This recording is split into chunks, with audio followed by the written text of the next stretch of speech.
Shilonin, I brought the person who needs an ancient name. She's super amazing, and I've already learned tons of stuff from her. I can vouch that she's really worthy of a hero's name. Ah, yes, so I've heard. So young, and yet you've already got quite the reputation. Wait, are you Outlanders? Yep, we're travelers who just arrived in Natland not too long ago. No, I mean, I was aware that you're travelers. It's just no one told me that you're Outlanders.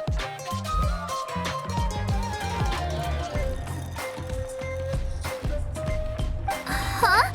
You're saying the Pyro Archon didn't tell you? No, the only thing she said is that a new hero had pledged herself to the plan, but we need to forge an ancient name to ensure she'd be able to return safe and sound.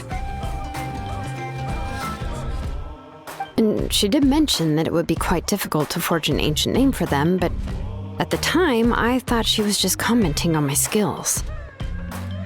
But I seem to understand where the true difficulty lies now.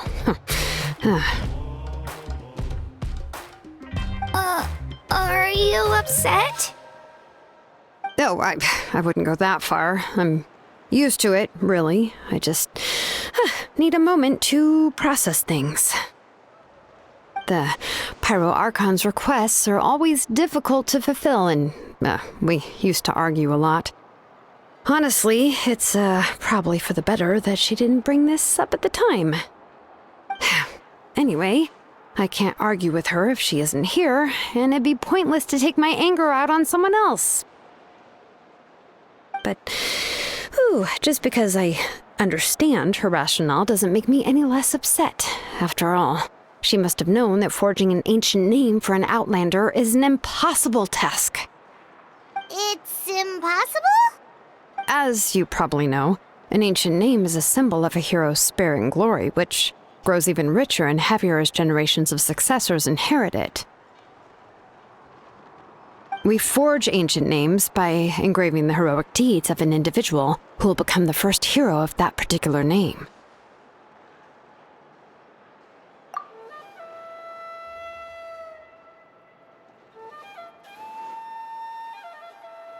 But they were all performed outside of Natland, correct? Yeah, that's right. Then those deeds haven't been recorded by the Night Kingdom.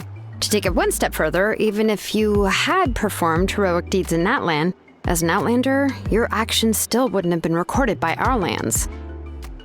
Only memories and experiences that have been acknowledged by the Wyab can be used as a basis for an ancient name.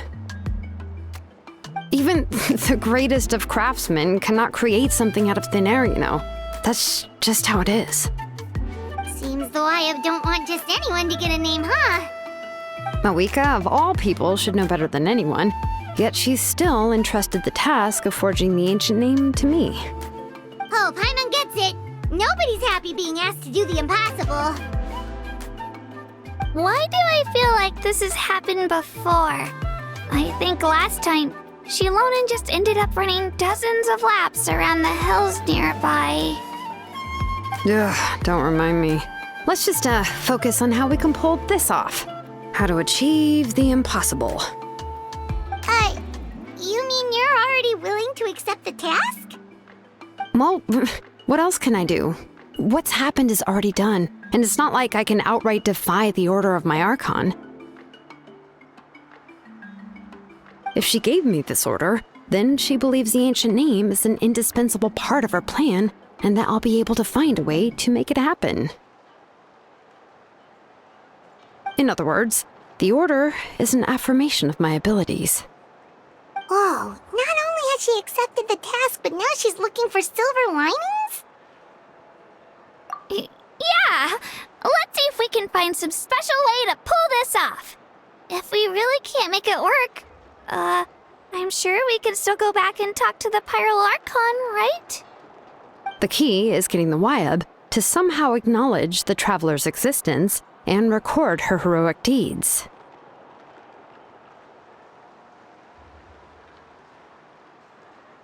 We heard the voice of a YF when we were in the Night Kingdom before. We even had a whole conversation with her. If we can talk to her again, maybe we can figure something out together. Well, every tribe has their own Wyab. How do we know if the one you met is indeed the best one for us to talk to? Plus, considering the unprecedented nature of this situation, I have a feeling that the acknowledgement of one Wyab alone would probably not be enough. I don't know. That requires a level of knowledge that I do not possess. We need to find a consultant who's an expert on all things Night Kingdom and Wyab. The first person who comes to mind is Lali at the Masters of the Night Wind, the one we call Granny Eatstali. Oh, we've heard that name before. We used her spirit speaker stone to find Kachina's ancient name. A person who can make something like that must be pretty impressive. I'm unsure she'd be able to help. Still, she's older now and quite eccentric. It's hard to even book a meeting with her, given that she's constantly holed up in a room and doesn't like to be disturbed. I've heard that to get her help, you have to be extremely patient with her and know how to keep her spirit up. I hate to break it to you, but...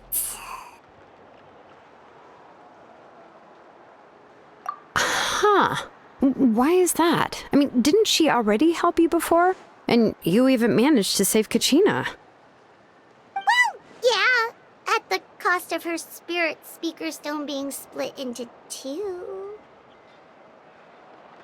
Huh? Great going, Moeka. We're already off to a rocky start here. In that case, I guess your only option is to try to emphasize that this is an important order from the Pyro Archon. Hopefully, Lali would still want to show respect to the Archon. I'll also write you a letter on your behalf. If you can find someone to deliver it and mention some good things about you, then that should help too. Oh, let's ask Kanich to deliver the letter. He understands the whole situation and is already a familiar face to her. Paimon sure hopes a Hal won't interrupt when he's talking, though. All right, Kanich is a seasoned negotiator. I trust that he'll know the best things to say. Great! Then I'll go contact him right now. Please just give me a moment to write the letter, and we can meet up near the Statue of the Seven later. Sounds good. We'll take a stroll in the meantime.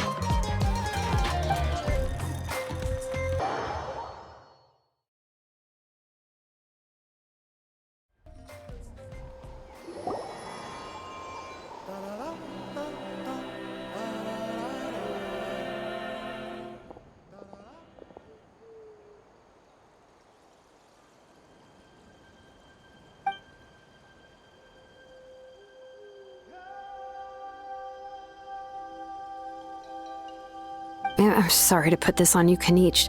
It's just that you're probably the only person who knows how to deal with her.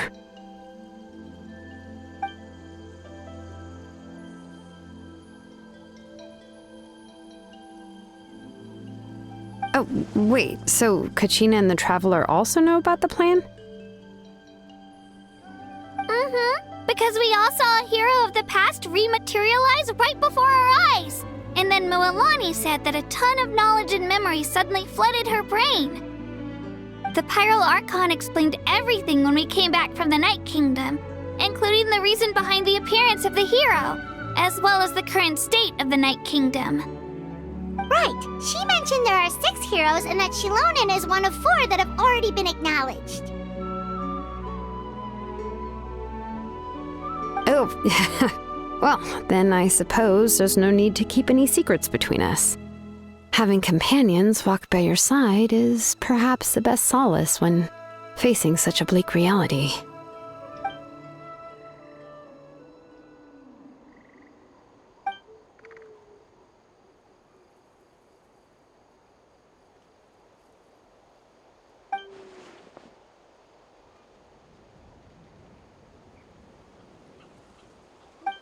See, Lali knows him too?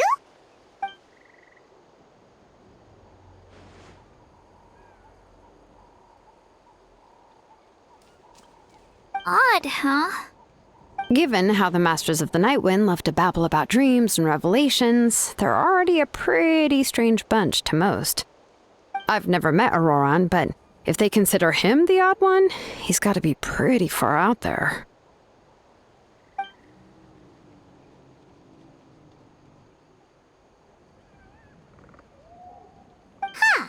Makes sense. But Paimon wonders how Lali could be the first one to notice Auroran's disappearance if she spends the whole day in her room.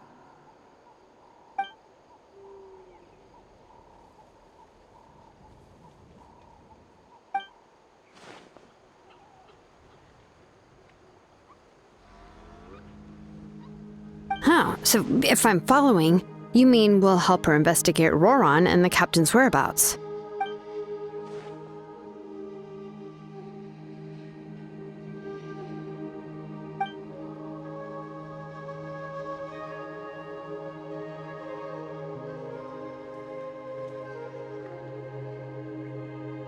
Yeah!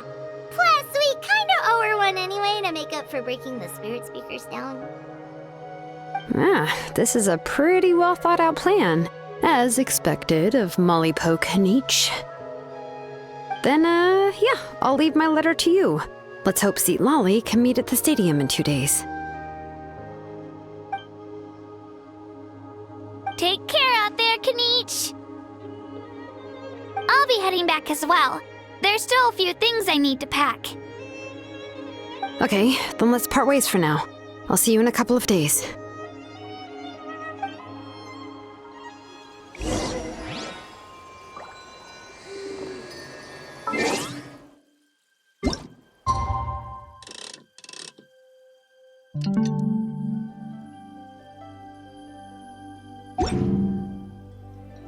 It's hard to remain on dry land for so long.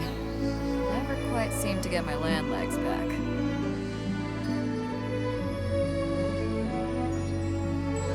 If you ever want to trade tactics, I'm always ready. Let's ask her how things have been going.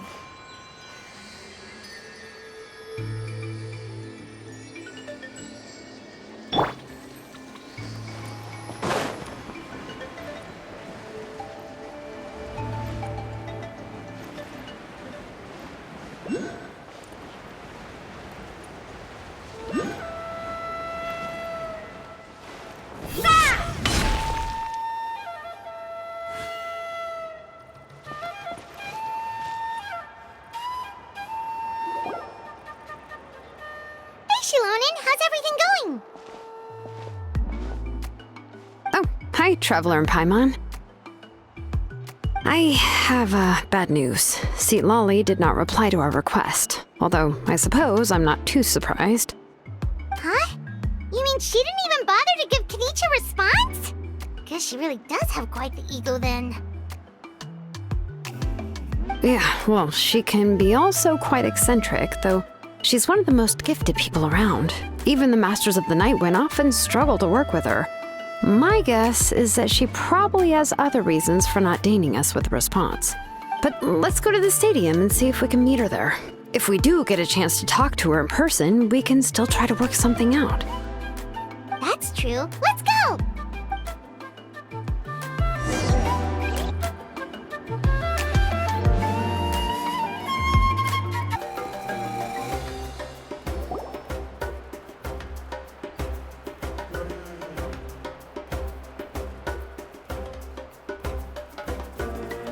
Paimon doesn't see anybody. Seems she's just not gonna show up, huh?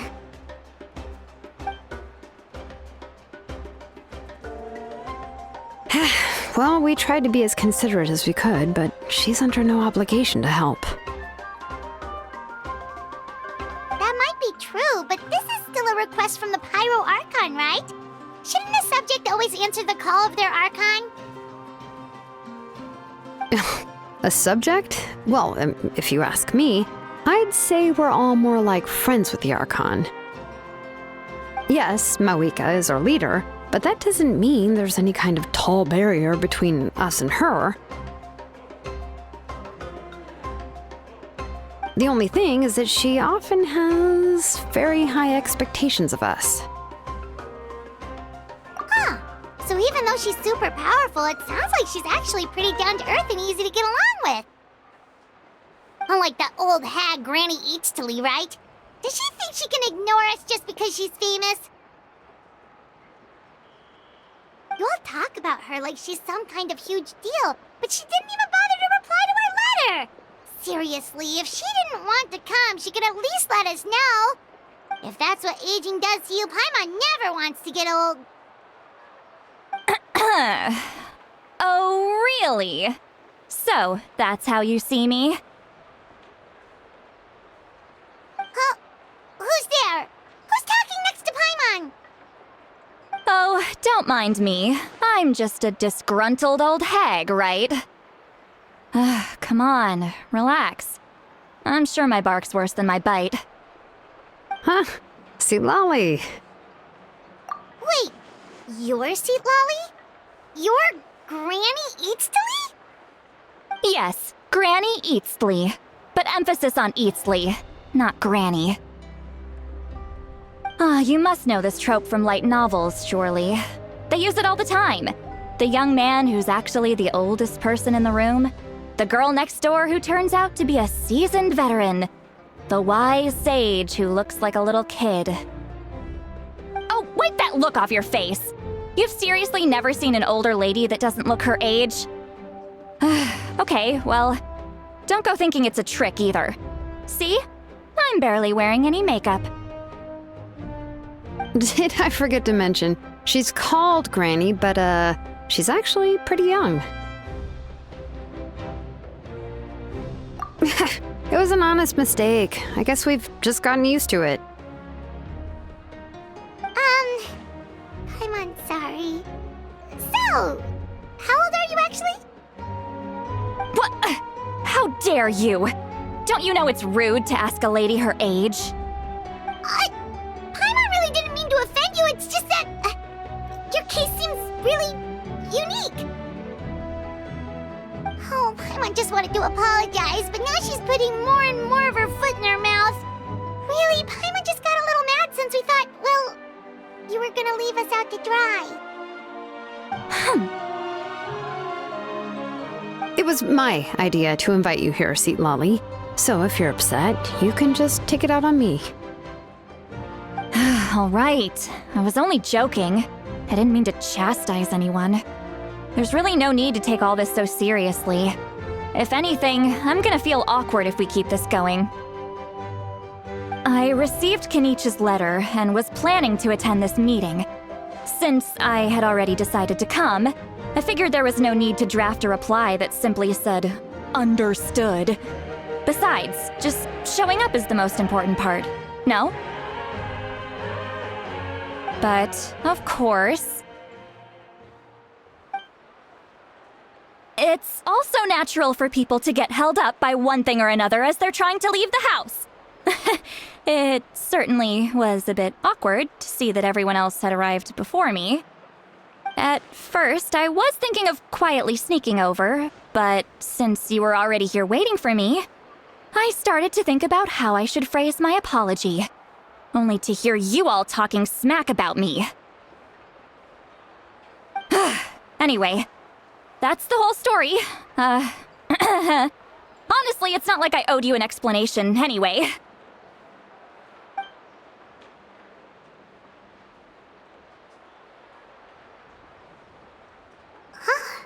What's with that expression? Was she feeling embarrassed just now?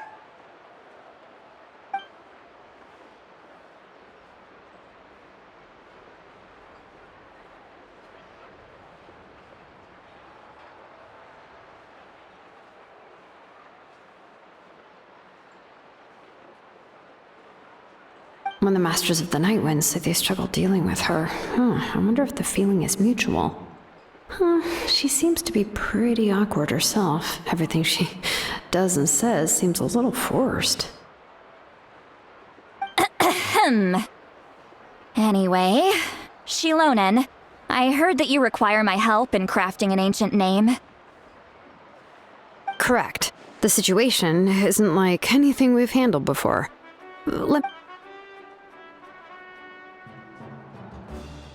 I see. So Mauika has asked you to forge an ancient name for an outlander. Well, that would be a first. And you've also heard all about Auroron. I must say, he's always been a good kid. I can't see him joining the Fatui of his own volition. He must have been coerced somehow. Yeah, that's what we came here to ask you. We'll help bring Auroron back if you help us solve the problems of forging the ancient name. What do you think? I suppose I'll just call you Traveler for now. Traveler, come here. Let me take a good look at you.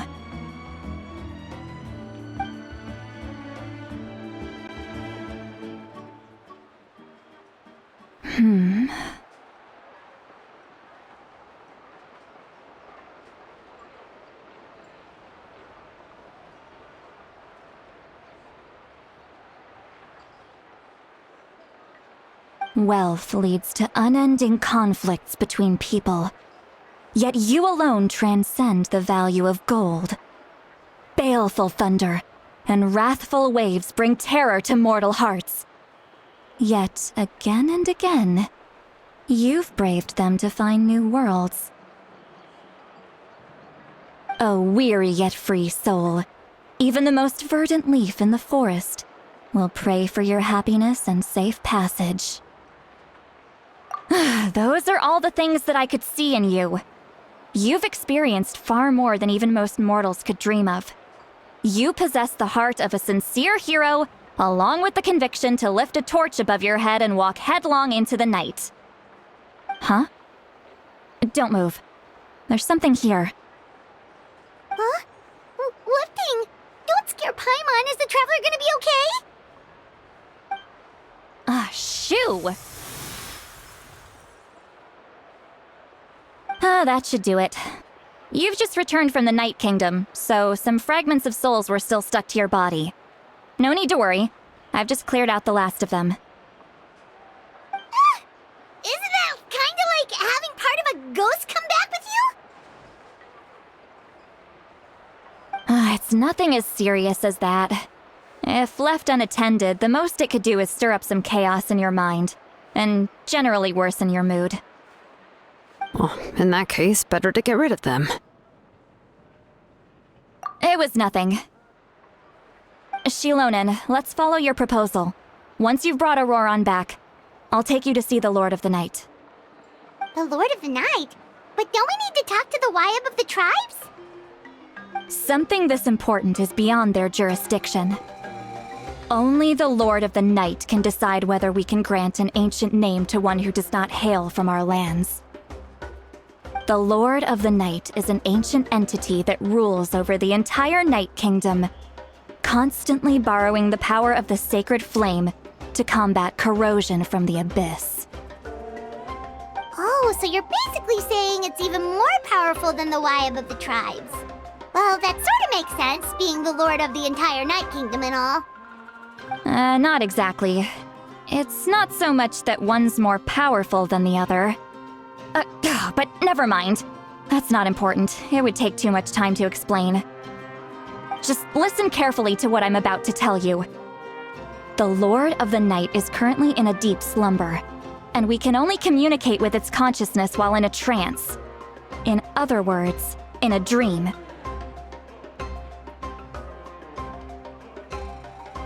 But I will need to prepare a few more things if we are to hold a ceremony to achieve the state of the trance.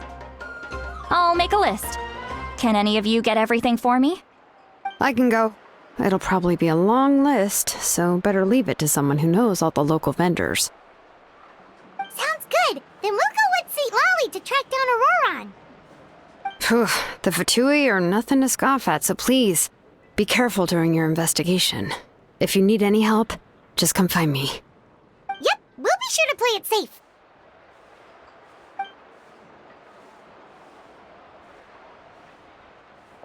All right, now it's time for us to catch that brat and bring him back.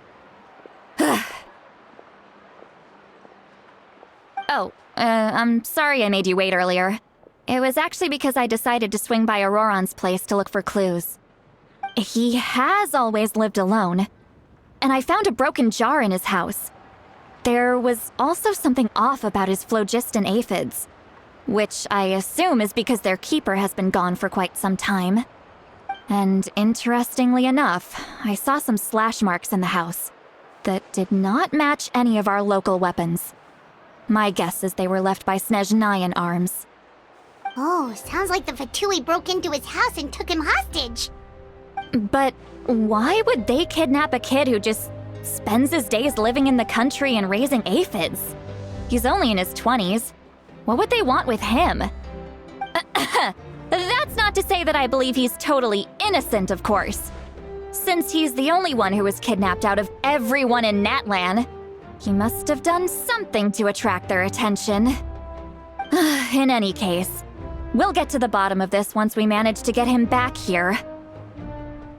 I'm truly sorry to put you two through all this trouble with me. But please help me get him back. You can count on us! All right, then let's start by heading to where Auroron was seen last.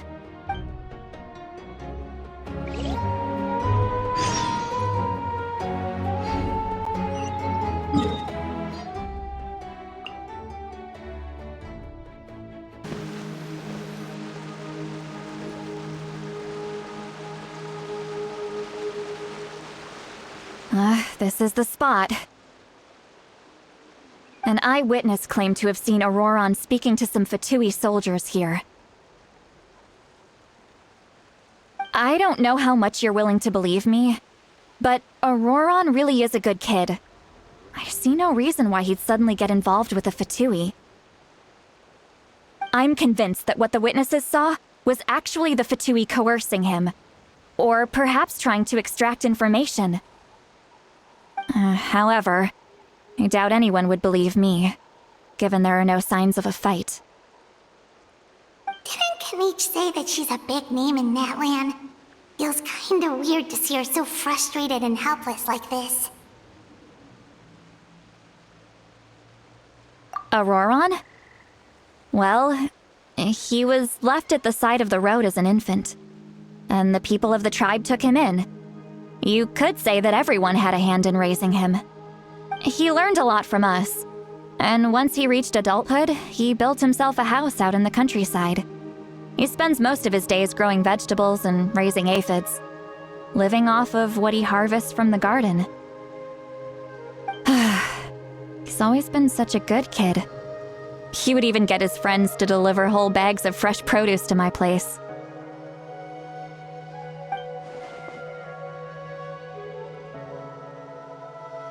Oh well, let's keep looking. He can answer all of our questions once we find him. He's been raising phlogiston aphids for a long time, and since they were disturbed, they secreted a special type of phlogiston. We can use that substance to track his movements. Let's follow the phlogiston trail. Huh? What trail? Paimon doesn't see anything. Oh, right. I forgot your eyes don't naturally perceive such things. Here, give me your hand.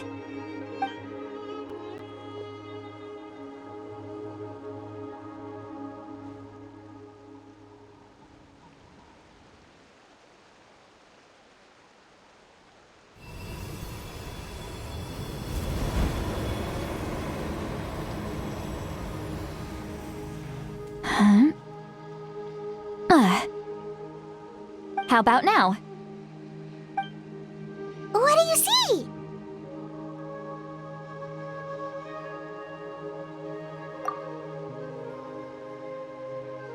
Whoa, Paimon can see it now too! That's right. I used a spell to temporarily transfer a portion of my senses to you. For a short while, you'll be able to see the phlogiston too. Wow, you can even share your senses with us? First time Paimon's heard anything like that. It requires a very rare spell that most people aren't adept at. But don't worry, it's a cinch for me. Between the two of you, it seems the Traveler's senses are a bit stronger than Paimon's. When I held your hand just now, I could sense that you've got a great affinity for phlogiston. You're extraordinarily gifted. Anyway, We'll need to use our vision now to track down Auroron. Good luck, you two. Over here, this way!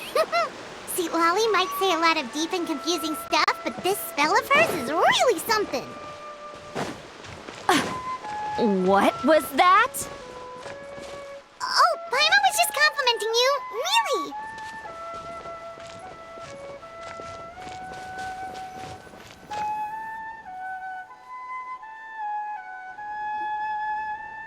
What does she mean by deep and confusing? As far as elderly shamans go, I'd say that I'm already pretty easy to talk to. Is there any other old hag who's as fluent in the language of the youth as me? But is my way of speaking still not trendy enough? I've already tried my best to match their speech patterns. But given the looks on their faces just now... Or perhaps I'm still not fashionable enough? But that can't be, right? Ugh. Don't tell me they're still getting the impression that I'm super old-fashioned. Huh?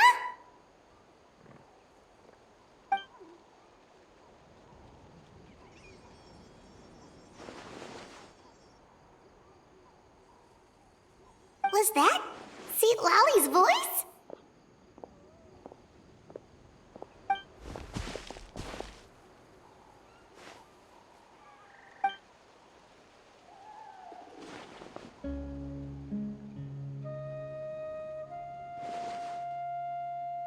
Now that I think about it, it's a good thing I found some helpers this time. Some things are best done with the help of friends.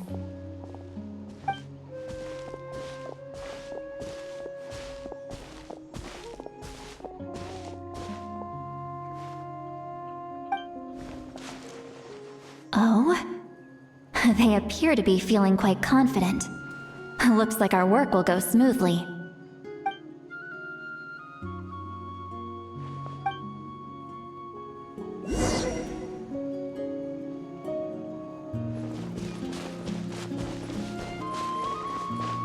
Hey, looks like there's a new camp over there. Let's go take a look. That little brat, I swear. I just... Yeah, judging by Paimon's experience as a guide, it definitely looks like people set up camp here. Wait. The phlogiston here is a bit odd. Let me see. Paimon sees a small shape here. Could it be... This is a distress signal for the Masters of the Night Wind. Only someone from our tribe would recognize it. So Auroron was indeed being threatened. We've got to find him. Fast. Leaving such a subtle mark implies that he was trying to be discreet. In other words, he was probably under the Fatui's watch. If they notice us, we can just charge in and fight them to the death. But what if my darling grandson is also there? I can't have him caught in the crossfire.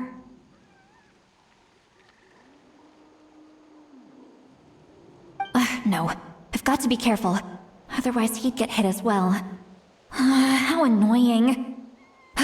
No, I've got to stay calm and keep my composure.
traces of people staying here too.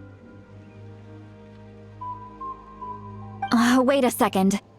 The phlogiston around here is jumbled up. I can also smell a mix of elements in the air. Pyro, electro, and some other elements as well. Kaniche told us that you were super amazing. No wonder you can sense so many more things than us.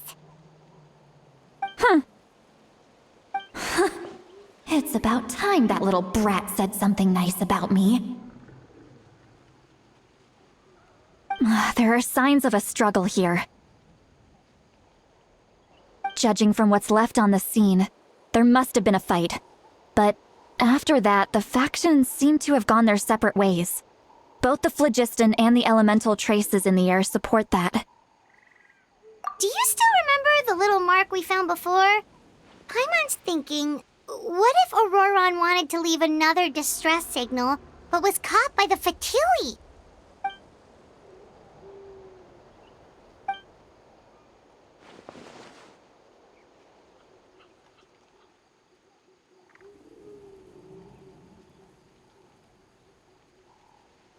Given there are 2 signals leading from here, we should split up as well.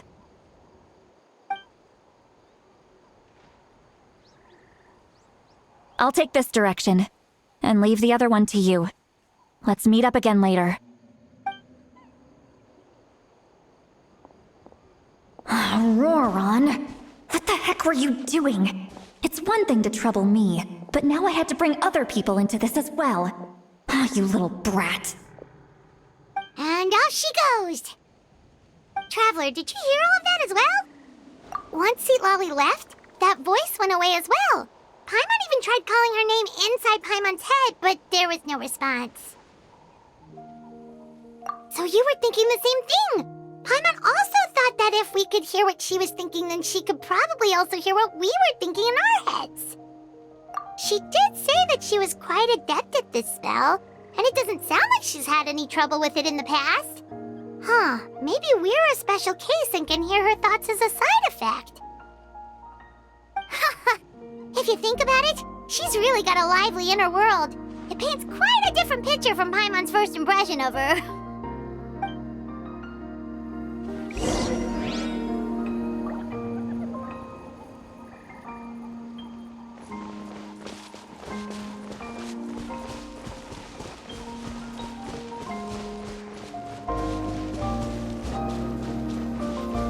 Paimon sees some traces here. Let's follow them and see if we can find anything up ahead.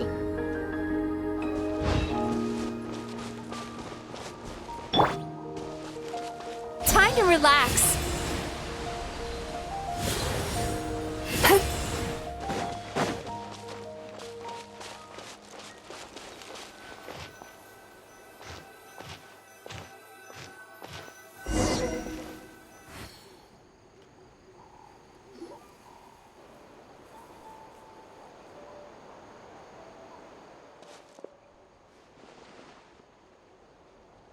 Did you find something?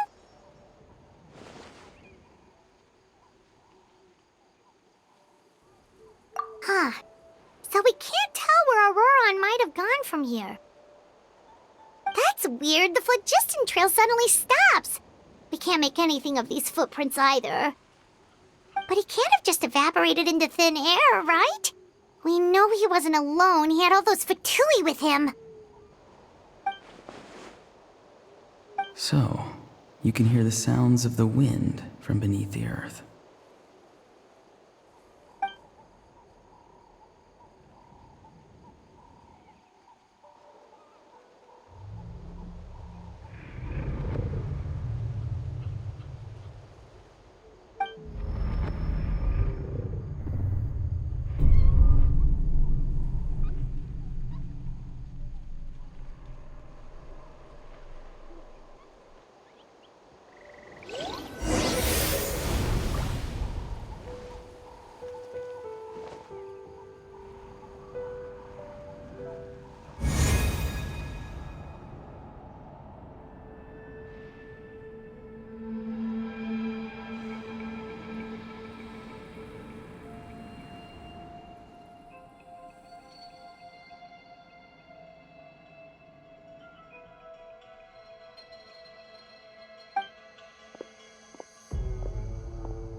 I'm very sorry, but please do not move.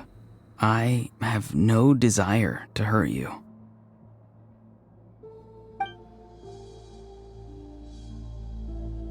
I apologize that our first meeting has to take place like this. It's just that you're much like one of those animals with ears that perk up as soon as it senses danger in their environment. And given your combat proficiency, I would not have been able to gain an advantage over you if you were anywhere else in the world. However, you're now in the Night Kingdom, a familiar domain to the Masters of the Night Wind. Hello, traveler. I'm Auroron, the one you've been searching for.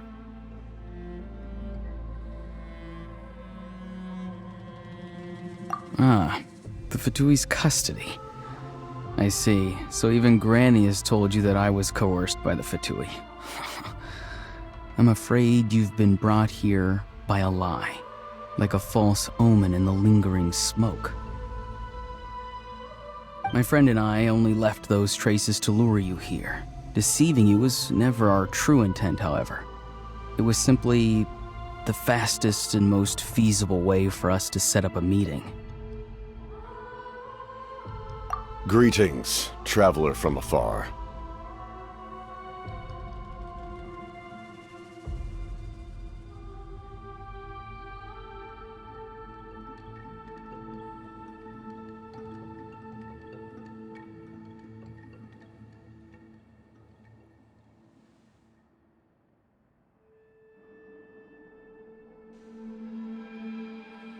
Be careful with this traveler.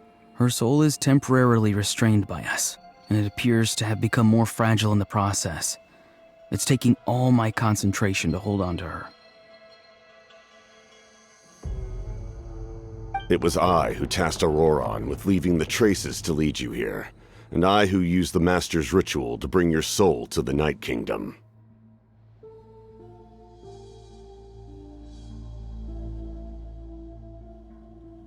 I've heard much about you from the past encounters you've had with my colleagues.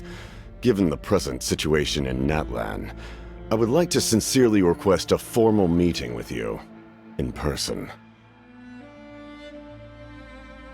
I will use the opportunity to explain my goals and motivations to you, as well as why I mistrust Malwika, the Pyro Archon. I believe there is little reason for you to blindly follow her plan. If you would like to hear our intel, then find us to the east of the stadium. But remember, not a word of this to anyone. I would like to avoid any further conflict. You will see me again once you return to reality. No matter what I say, please, help me keep this a secret. This is all to avoid dragging Granny into this conflict.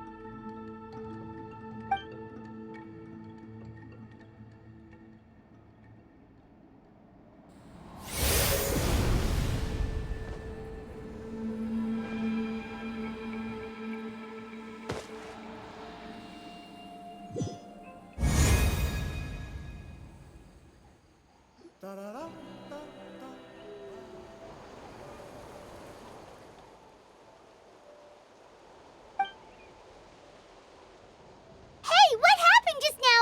You suddenly collapsed and stopped responding!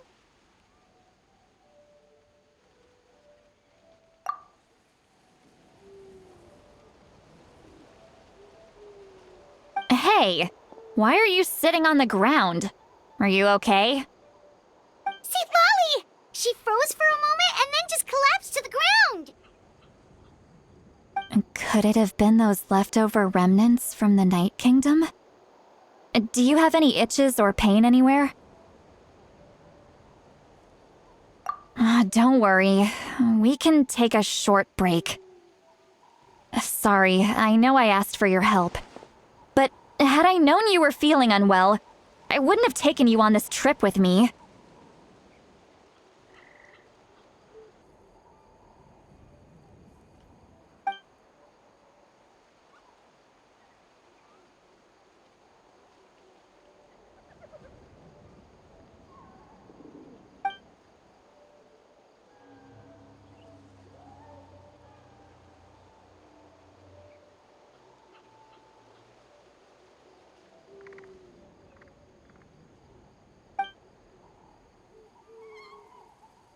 If you're feeling sick, you should just say so.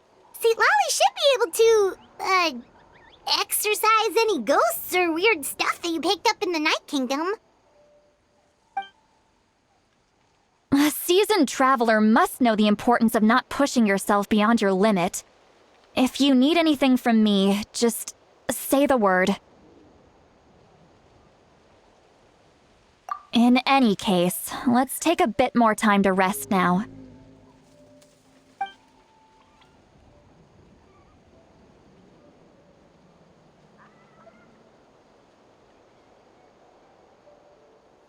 Need to be more careful next time. Feeling better yet, Traveler? All right, let's get ready.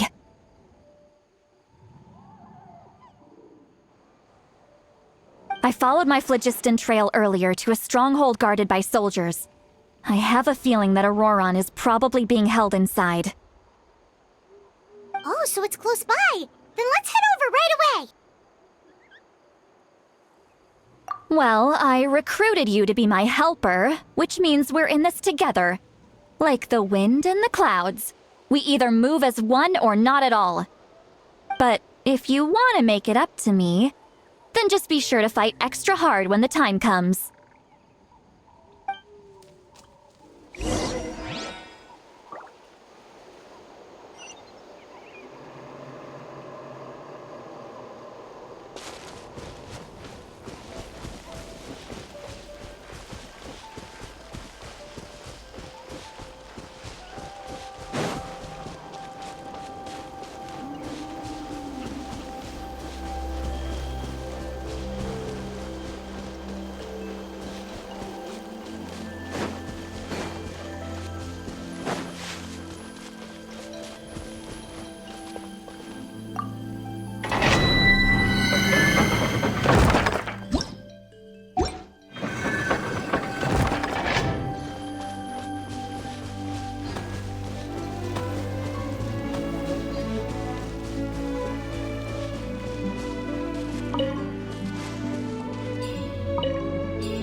Look over there.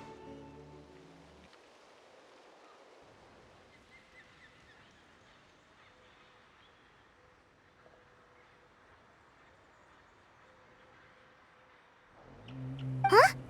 Paimon thinks she sees someone in the middle of the camp. That's Auroron. So he really was taken by the Fatui.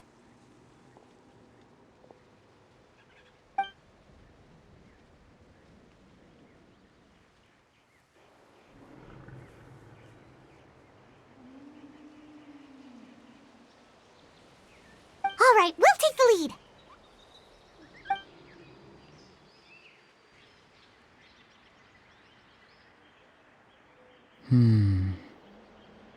Hey, quit daydreaming. Don't you have work to do? I cannot see the sun. What? Without the sun, I cannot see the truth. You are currently blocking the light, so I must beseech you to move aside. Huh? Okay, Mr. Philosopher. That's enough mumbo-jumbo. Wow. I'm going to rip that guy's head right off. St. Lolly's struggling to control her temper now. Are you ready? Let's go kick their butts. On my count. 3, 2, 1!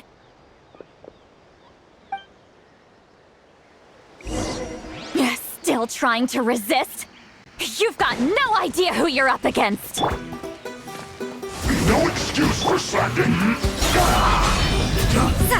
Yeah! To ashes!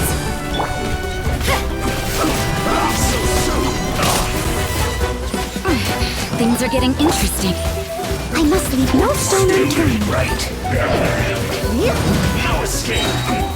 As a good knight should. Prepare yourself.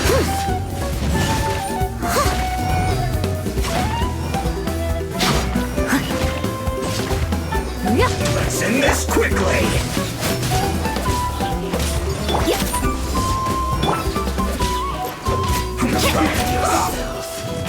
Maybe this is just fate's dark design.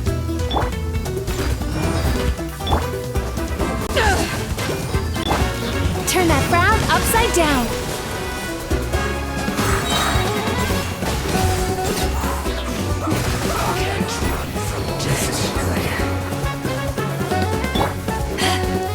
That seemed to work. Can't run. Sad dreams be gone. Let's move. I see through you. Don't be a killjoy. Looks like I went too far. Death. Auroron! Granny! Paimon knows she's called Granny Eats to Lead, but it's still kind of weird hearing someone actually call her Granny. And greetings to you too, other Granny. What did you just call her? Granny. Is that not right? You are Granny's friend, are you not? You seem to be approximately the same age as her, so I figured you're also a Granny. How many times have I told you? It doesn't work like that. There are a lot of people who look about the same age as me. You can't go around calling everyone Gramps or Granny. Oh, wait. He's not a child, is he? Don't tell Paimon he's one of those people who look like an adult but are actually only 8 or 9 years old. Oh, your words have pierced my heart like a thorn vine. Given how hard those thorns are to remove, I may just need to find a pair of tweezers. Why are you so upset? You can just say yes or no. Of course I'm not a child. It's just, Granny always taught me to show gratitude where it's due. And since the Masters of the Night Wind raised me collectively, I basically see everyone above a certain age as an elder I should look up to.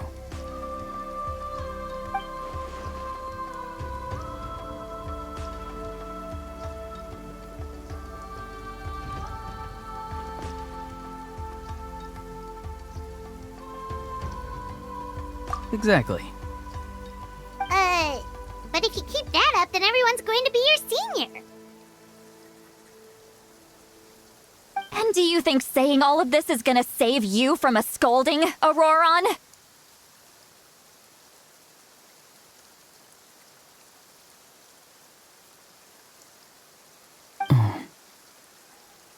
Haven't I told you 100 times since you were a kid? Heed the 3 warnings. Be wary of beasts prowling around, scammers looking for their next victim, and strange people who appear out of nowhere. Oh, so you do remember, and you just chose to ignore them. I always knew that living on your own was going to get you into trouble sooner or later. But getting kidnapped? That really takes the cake. You won't always be able to rely on other people coming to your rescue, you know. You're just lucky we got here when we did. Or we might be launching another search and rescue operation to find out where they put your severed head. I'm sorry, Granny. I'll be more careful next time. Next time? Oh, good one. You think there'll be a next time after this? Not a chance.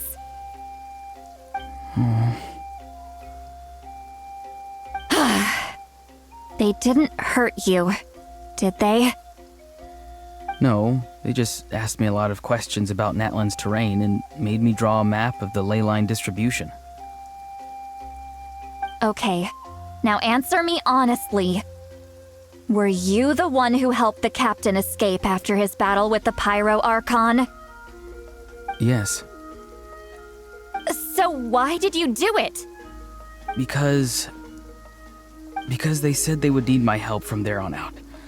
They also said that if I refused, they'd just come to you, Granny, and they'd already figured out a way to make you do their bidding. Hey, I'm no ordinary Granny. Would they really dare to come after me? And you! Did the gods give you a brain just for you to not use it?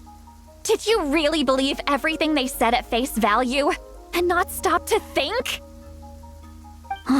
Thankfully, the Pyro Archon only asked that we find the mysterious individual from the Masters of the Night Wind and didn't slap your name on a wanted poster. Don't think for a second that she doesn't know what's happening. Even if the truth that you see will soon manifest into reality, there is still no need to preemptively panic. Have you forgotten the words that I've taught you? I'm sorry. Forget it. We can submit the details of this camp and the defeated Fatui as evidence of your innocence. Let's clean this place up and get back to the city. Auroron, you better remember this lesson well and seriously reflect on your actions. Also, once we return to the city, come to the speaker's chamber with me. I'll need... Sounds good. Should I bring some of my homegrown vegetables as well? Your vegetables? Yes. I grow a lot of fresh produce in my garden. I hope the Pyro Archon won't be too picky about the selection. Now's not the time to be thinking about that. If you do come face to face with the Pyro Archon, the first thing you should do is... Recite the 3 warnings. Huh? No! You should emphasize that you were not in cahoots with the Fatui! How exactly did the Masters raise this guy? Oh, right.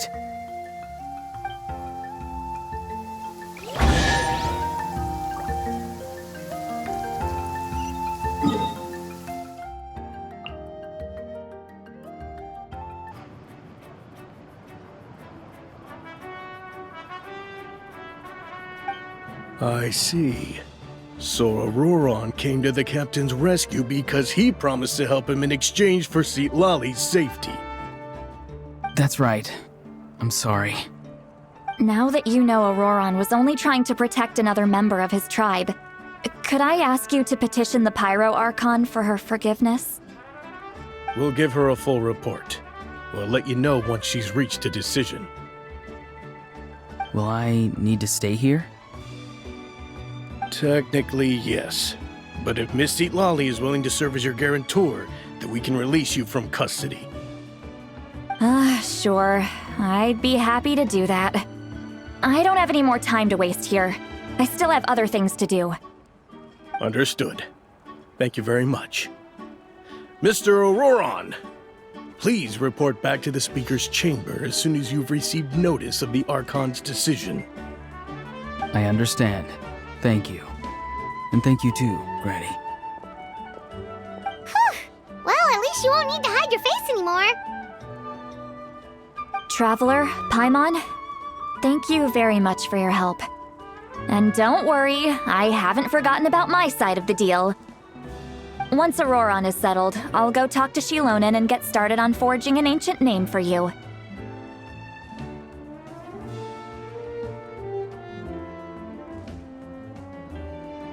Oh, thank you!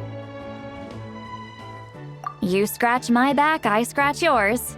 It's as good as done. You can just go twiddle your thumbs or something while you wait for the good news. Come with me, Auroron. We've got to find you a place to stay for the night. Goodbye, Other Granny.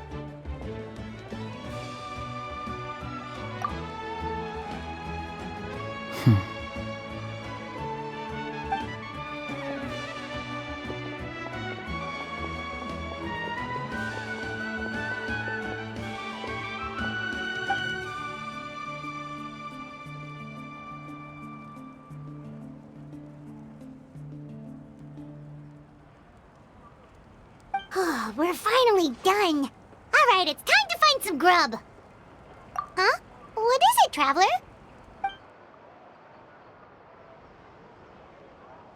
What? The captain? Sorry. Paimon just didn't see that coming. So you really saw him in the Night Kingdom? And he did— Oh, that Auroron, what is he up to? He sounded earnest enough just now. Paimon would have never guessed anything was happening. All that stuff about protecting Seat Lolly and being forced to help the Fatui, when he's actually been a willing accomplice all along. Yeah, you're right.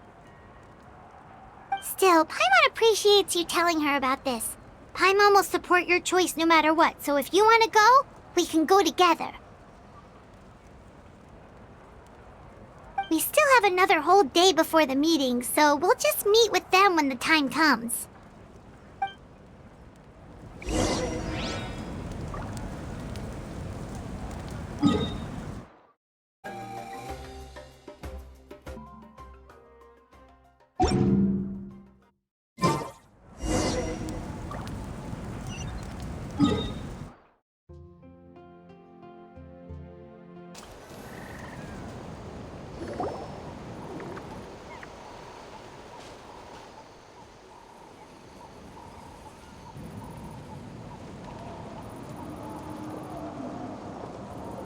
Weird. Paimon doesn't see anyone.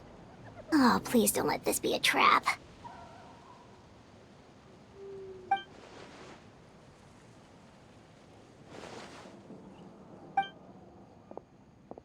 What was that?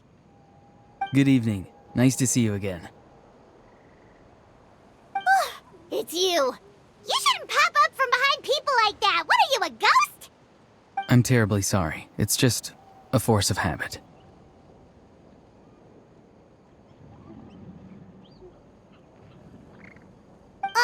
And what's with you apologizing all the time? You sound so polite and honest, but you're actually doing shady stuff behind people's backs. You're right. Granny tells me that too.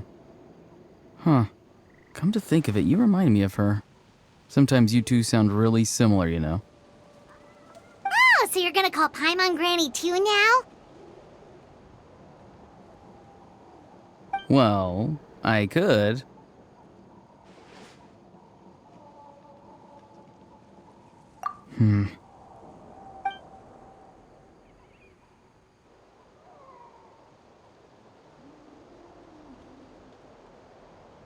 It's all clear. Over to you. Excellent. The fact that you showed up proves that I was right about your character.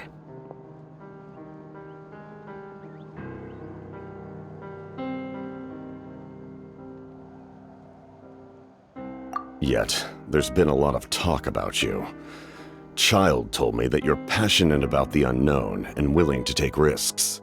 Rather than facing you as an enemy, I would much prefer to bring you to my side. If we allow the current state of things to continue, we will inevitably clash, and that's a scenario that I'd very much like to avoid. I've long heard of your exploits across the nations. Though you have crossed swords with my colleagues many times, I know that you are by no means an unreasonable person. And once you've learned the truth that the Pyro Archon Malwika would never willingly share with you, you may just find it in your heart to consider my proposal. I assume you've already been informed of the Pyro Archon's plan. In order to defeat the Abyss and save Natlan, she still needs 2 more heroes to appear. Wait, how did you know that? Never mind. Guess that's not important now. I've long kept a close eye on her plan. To be frank, it's an exceedingly risky plan. Will the heroes really appear? And even if they come to her, will their power be enough to drive the Abyss back? If any part of the plan goes awry, all of Natlan, even all of Tevat, will pay for her mistakes.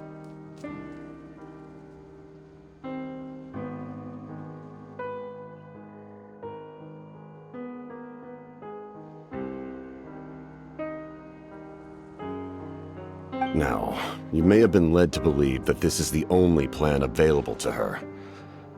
But what if I... An emergency plan? Yes. A way to keep Natlan intact, even if her original plan fails. But given the painful cost of its execution, she has chosen to keep it as a mere backup plan. Whether this stems from hesitation, fear, or even naivete, I cannot say. But Natlan cannot afford to wait until she comes to her senses. My fear is that given the enormity of the decision, she will be reluctant to confront the dire reality we face until it is too late. There will be no time left to execute the backup plan, and all of Natlan will be lost to the abyss. We have to make the decision for her, here and now. Yeah, do you have any evidence for all this? Just telling us a bunch of scary stuff isn't enough, you know. Besides, wasn't it you who tried to seize the Gnosis for the Tsaritsa's plan?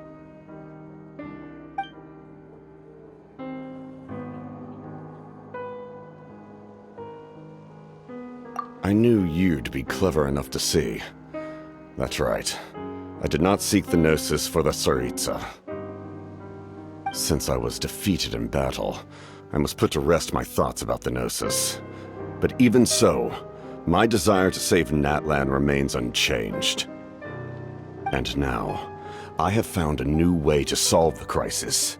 We can implement it immediately if we reach an agreement.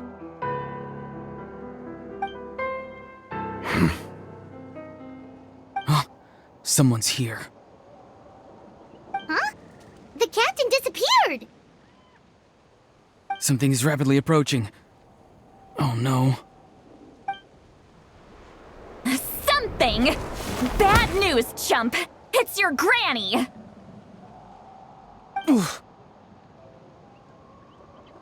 See, Lolly! When did you get here?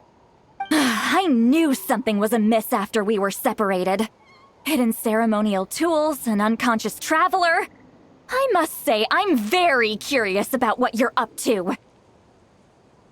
How dare you go behind our backs like this, Auroron? Colluding with the Fatui? Really? Oh, here we go again. Cat got your tongue, huh? You really think you can avoid a scolding just by staying quiet? I'm not trying to avoid anything. Oh, and now you're talking back. Well, go on then. Explain yourself. What the heck? I'm sorry, Granny. I feel so guilty. You! That's it! Where are my tools? I swear if I don't teach you a lesson right here and now, I'll... Wait, see, Lolly! Please, calm down. We, still learned a lot of info, didn't we? Like the fact that the captain isn't trying to seize the Gnosis anymore. So, maybe just save the scolding for later, okay? Listen well, Auroron. You're only getting out of this now because of the Traveler's plea. This isn't over. You hear me? You're right, Traveler. Let's go. We can discuss this more back in the city. You two keep an eye on Auroron for me, okay?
come to those who wait.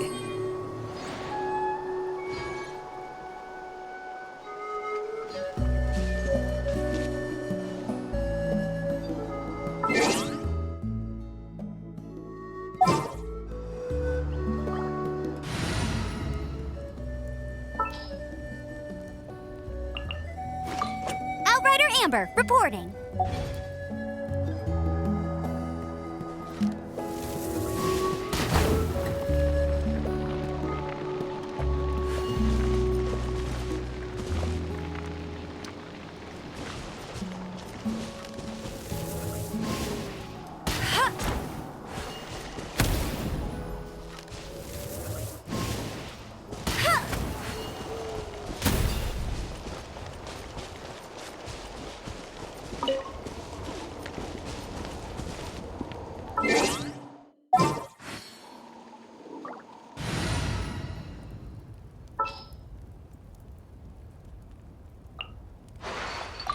You can tell me anything.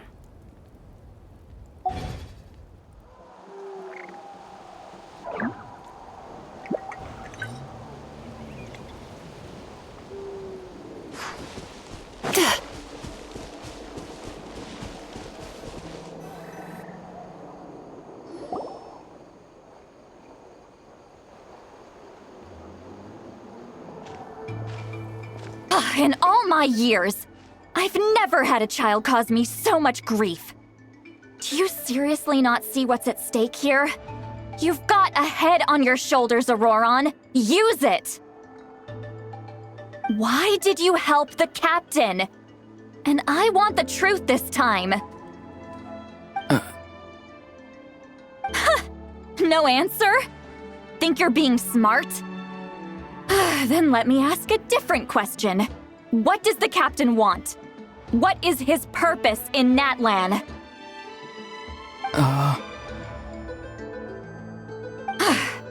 Really? You're just going to stonewall me?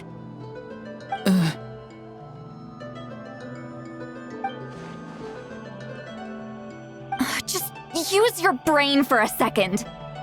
What do you possibly stand to gain by helping the captain? Only endless trouble awaits you and everyone in the tribe. You've always been a good kid.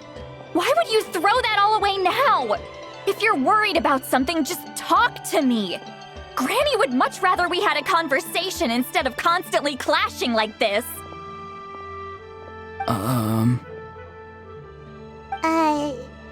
Why is he staring at us all of a sudden? I'm sorry that you have to hear all this. Indeed. It's like going to visit a friend at his house, only to suddenly hear your friend berating a naughty Saurian. Well, that's an oddly specific analogy. Wait, did one of your friends really do that? Yes. And every time my friend scolded his Saurians, they would look at me the same way you're looking at me now. Helpless and embarrassed. Wait, but you're the one getting your head chewed off. Stop making this about us! Indeed, you've got a point. Then please just hang in there for a little while longer. Granny should be done with her scolding session soon.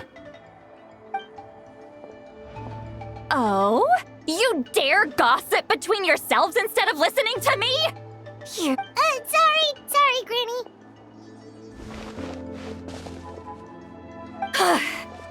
Sorry, Granny.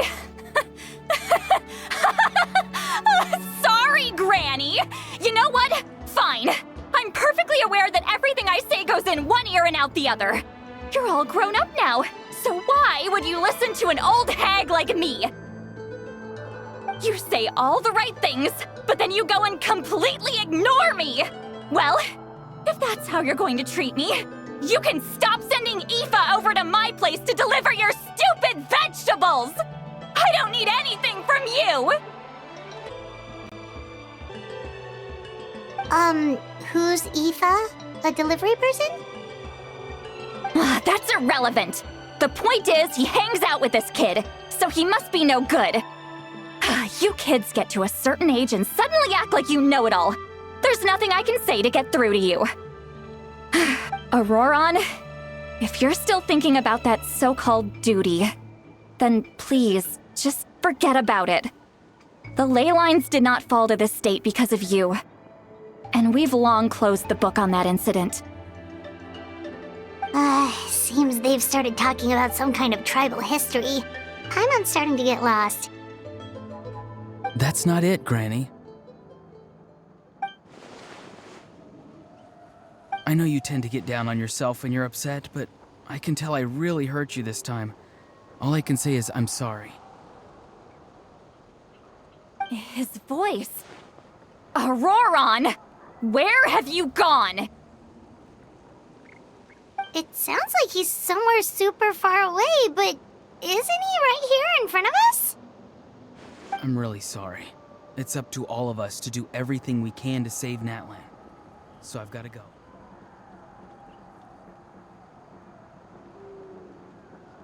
Get back here this instant! Auroron! What is this?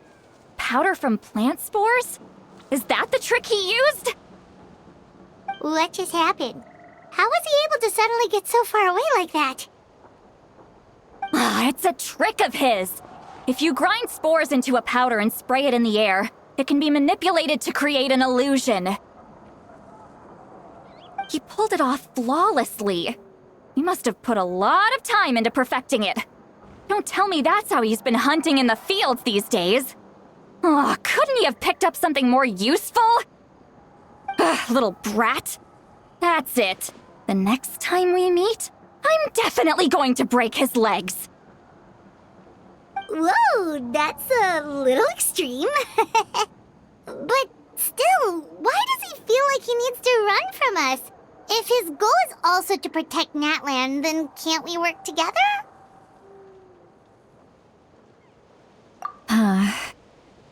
I'm sorry for interrupting your conversation with them earlier. But even if you'd been able to hear them out, there's no guarantee you would have gained anything substantial. Auroron probably did everything he could to get away because he knew I'd get the truth out of him sooner or later. That brat. I swear.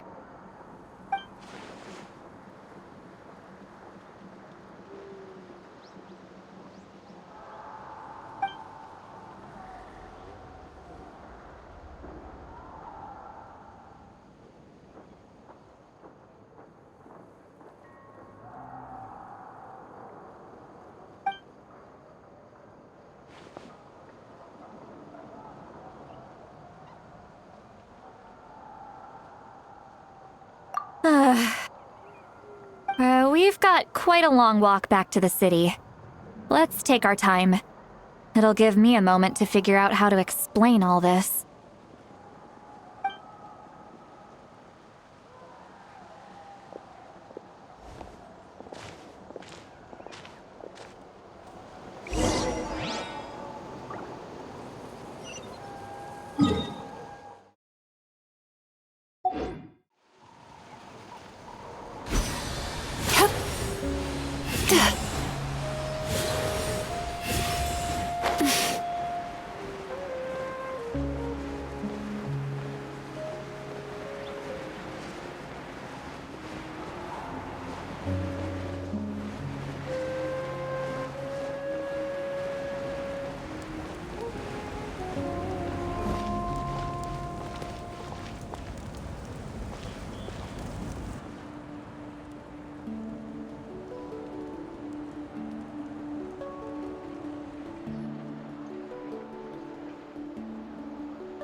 Do you two have some time? Feeling hungry? How about we get something to eat? All right, it's been a while since we last ate. Now that we can relax, Paimon just realized how hungry she is. Then let's go. We can find somewhere to sit down and talk. Food and drinks are on me.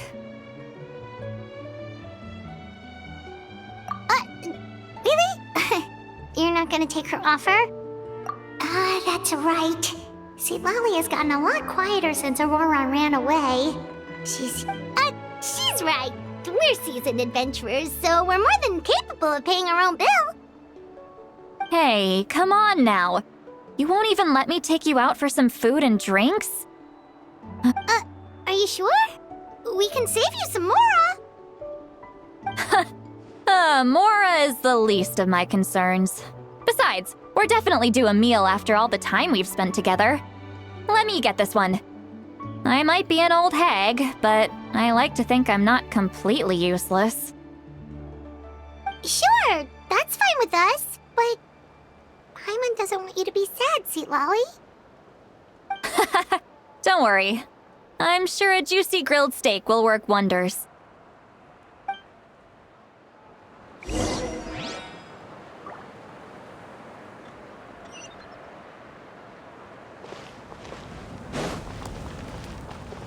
Time to relax.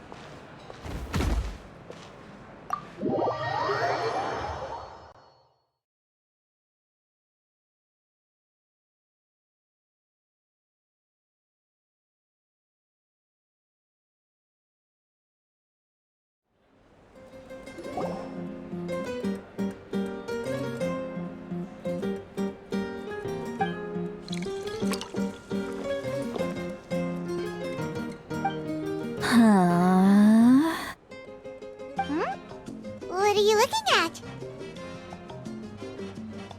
Do you see two people standing by the door? They look like spitting images of each other. Are they twins?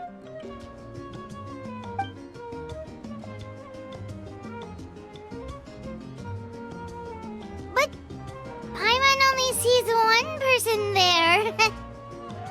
Huh? How could that be? I guess my mind isn't as sharp as it used to be. Give me another bottle, boss! Do you think she's drunk? There you go, miss. Oh my, it's not every day you get to see Granny Itzley here with some friends. Not to mention ones who've made a huge name for themselves recently. Oh, so you've heard of us? Of course I have. Aren't you the ones who saved Kachina and brought her back? No wonder you hit it off with Granny Sidlali. She wouldn't spend time with just anybody, you know. I don't even remember the last time I saw her with a new friend. Wait, so you call her Granny too? Well, given our ages, it'd probably be more accurate for me to call her my great-great-granny. She's one of the most famous people at the Masters of the Nightwind. Most days, hardly anyone even dares talk to her. Huh? Gossiping about me right in front of my face now, are you, Chonka? Oh, please, Granny, I wouldn't dare. I'm just beyond happy to see you bring over some new friends. After all, any friends of our regulars are sure to be great customers too. All right, that's enough. Go on now. I'm sure the other customers would like to talk to you as well. There's no need to keep staring at me. I promise I'll keep my alcohol down until I leave. Well then, you have my thanks.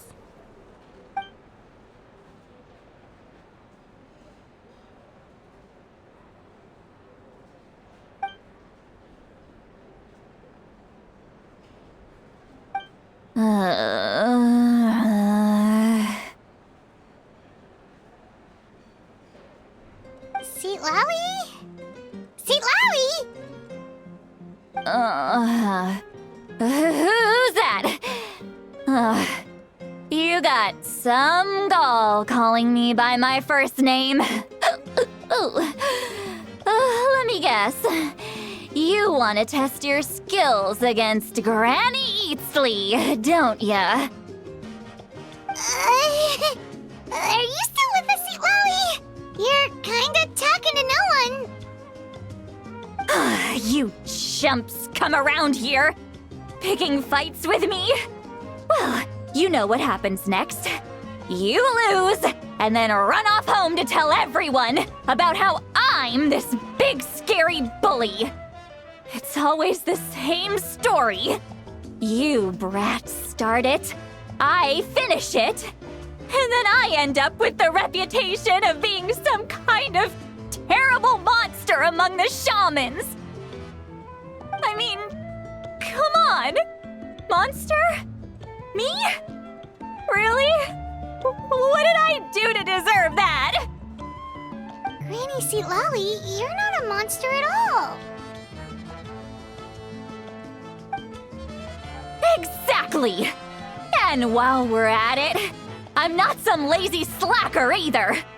Between meditation, advising the chief, and speaking with the Wyab, I actually have a pretty packed schedule, you know. Oh yeah. And I have to mentor all the new kids. Hey, new kid. Yeah, you. Don't play dumb. Didn't I teach you how to find phlogiston? You see? I know my stuff. I'm a good teacher. You tell him. That's more like it. About dang time someone showed me a little respect. Yeah, Granny's a hard worker, all right. You can always rely on old Granny.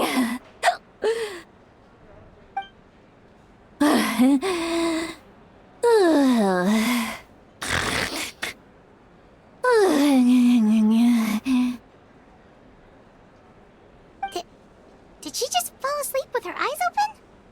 Oh, jeez. Behind this pitch-black curtain, a chapter of hatred reveals itself. Behind the smoke, the lingering smoke. She's meditating again. She does this whenever she's had a few too many drinks. Her mind's actually racing at this point. It's quite the opposite of sleep.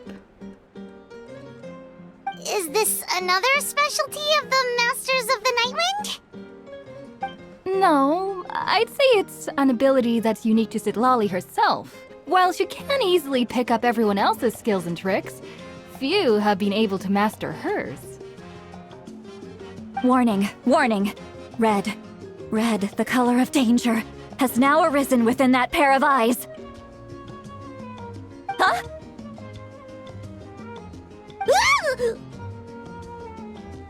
Traveler?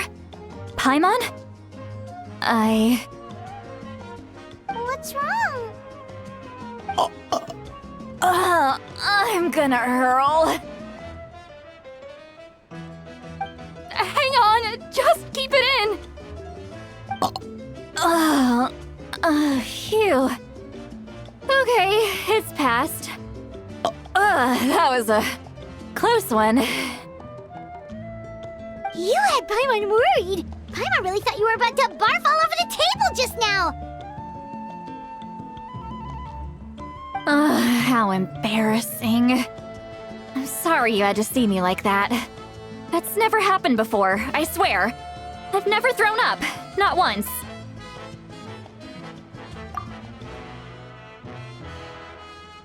Are you feeling okay? Want to take a quick walk and get some fresh air? There's so much that I want to say, but I can't. Why not? Of course you can. Just say whatever's on your mind. Please, Paimon, it's not as simple as you think. We've only known each other for a few days, right? What would you think of me if I were to start dumping all of my complaints on you after we've only just met? Oh, Paimon gets it. You're hoping that we wouldn't think less of you no matter what you're about to say. No, that wasn't my point at all! Seriously, don't you youngsters know anything about shame? I'm talking about shame! I've lived all these years and still can't get rid of it! Sure. Actually, about that. Huh? Tell me what? Yeah, this is as good a time as any.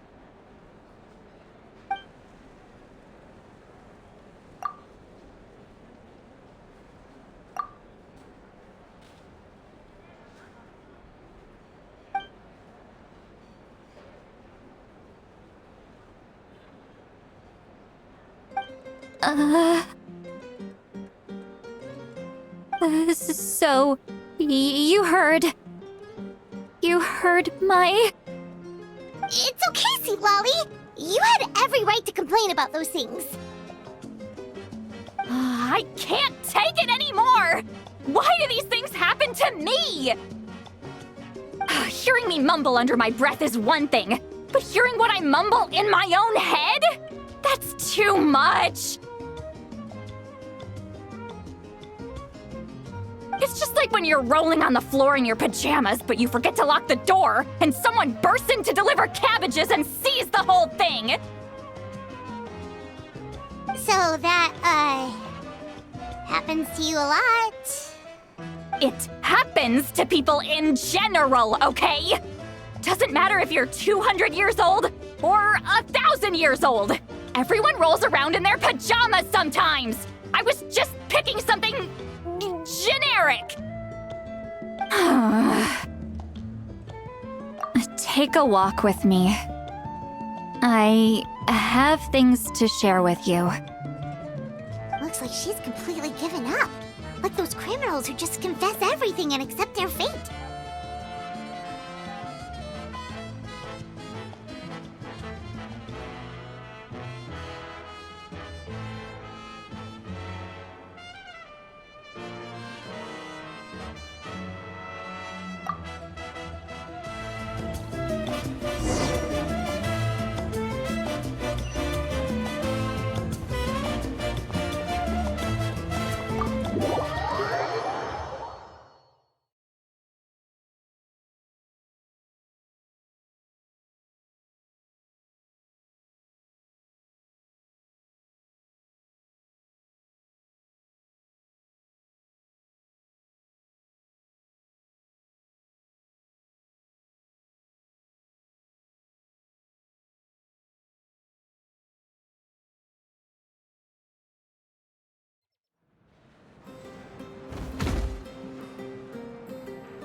Well, great view, right?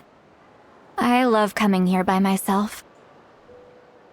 Wow, it's beautiful! You're making me want to cry. Oh no, what do we do? Please don't cry!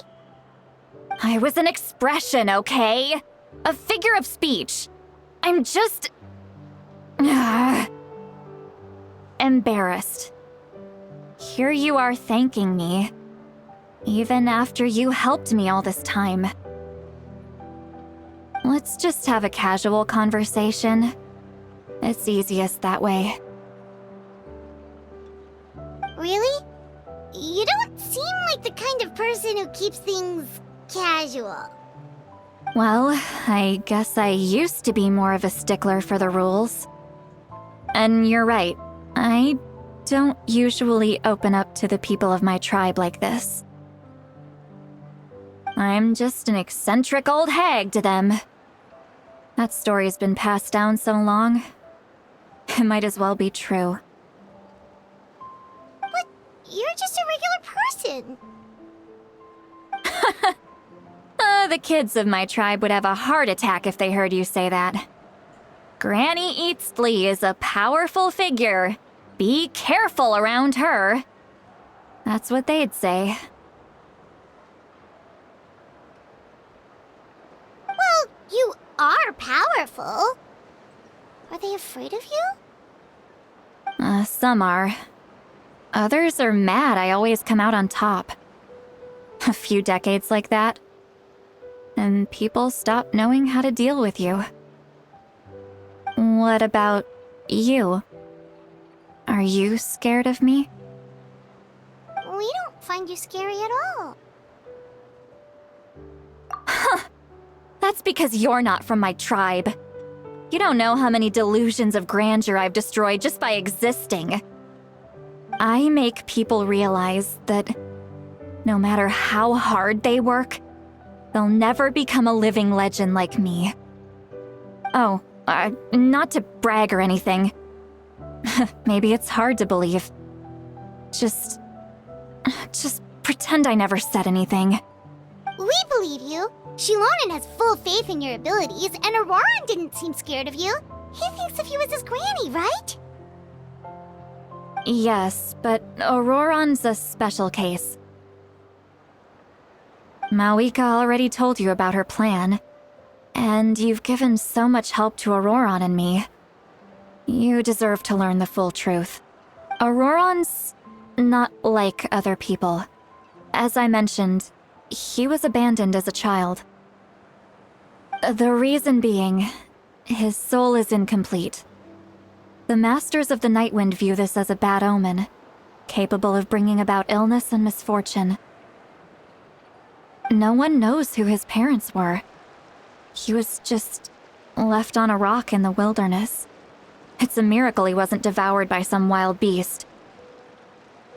The Masters of the Nightwind believe they can see human souls, and in Auroran's incomplete soul, they saw a possibility for Natlan. A possibility to turn Auroran into a vessel for lost souls. The ceremony would allow lost souls to gather within him.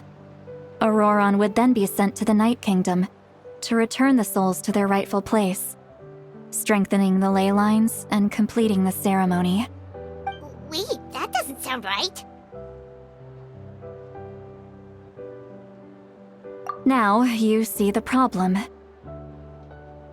When damage occurs to the Night Kingdom, the souls held within disperse and remain adrift, unable to find a way back to the ley lines. This loss of souls damages the Night Kingdom even further. The ceremony can send back countless souls at once, which would benefit the Night Kingdom and the souls themselves. Of course, the vessel, Auroran, would be sacrificed in the process. I wasn't surprised the chief at the time came up with the plan. The ley lines were already in a terrible state. A suitable candidate for the ceremony appears, and now you have the chance to make things better. Of course you're going to take it. When the chief asked for my opinion, I didn't give my approval, but I didn't object either. So they went ahead with the ceremony. Pathetic, isn't it? By not objecting, I basically gave them the go-ahead.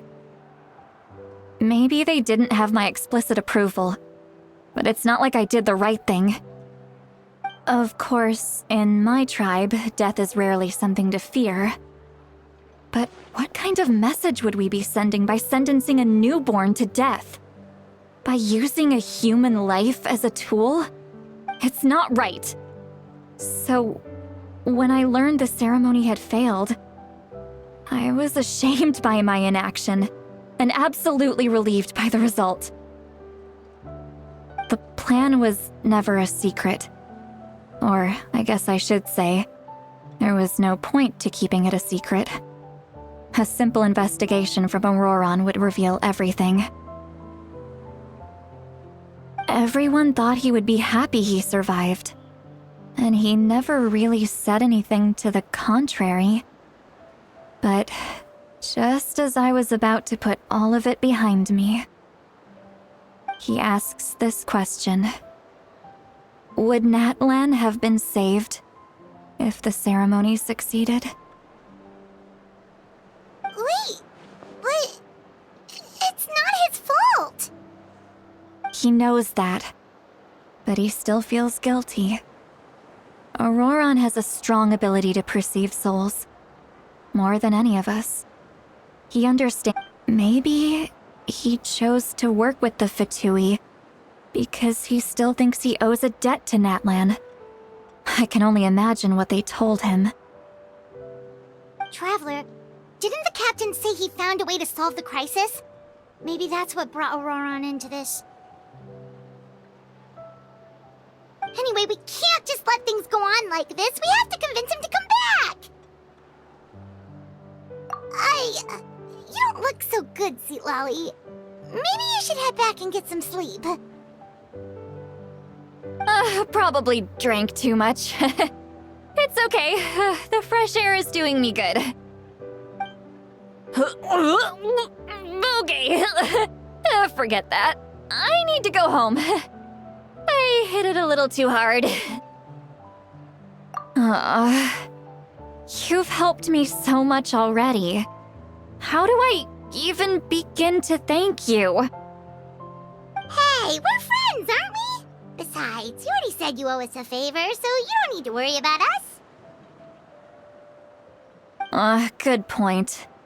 Well, I'll go home and get some sleep. We can figure out our next move in the morning.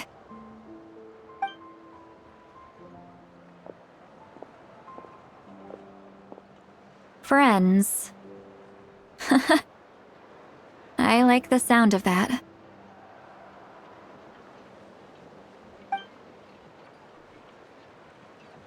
Auroron's probably back with the captain, don't you think? You mean about the backup plan? Do you really believe what the captain told us? Yeah, you're right. We should just go to her directly. But she's probably asleep. We can find her first thing in the morning. For now, let's... go to bed.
Outside. Paimon still half asleep.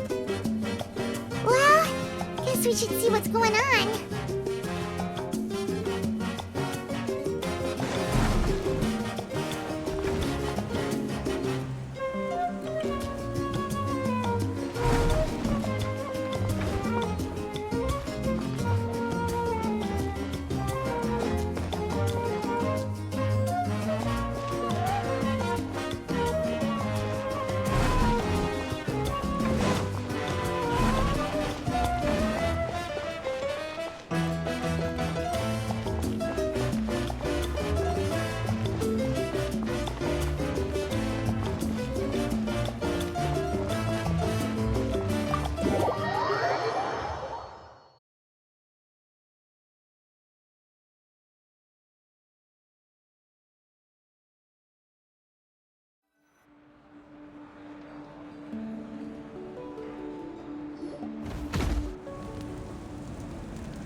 You're already here. I was just about to come get you. Wow, you're up early. That's impressive, especially after all the drinking last night. Let's not bring up last night. I'm embarrassed about the whole thing. Anyway, I was also woken up by the commotion. Looks like all the warriors from the stadium are on the move. I heard many areas have been attacked by the Abyss, including the Masters of the Night Wind. I need to head back right away.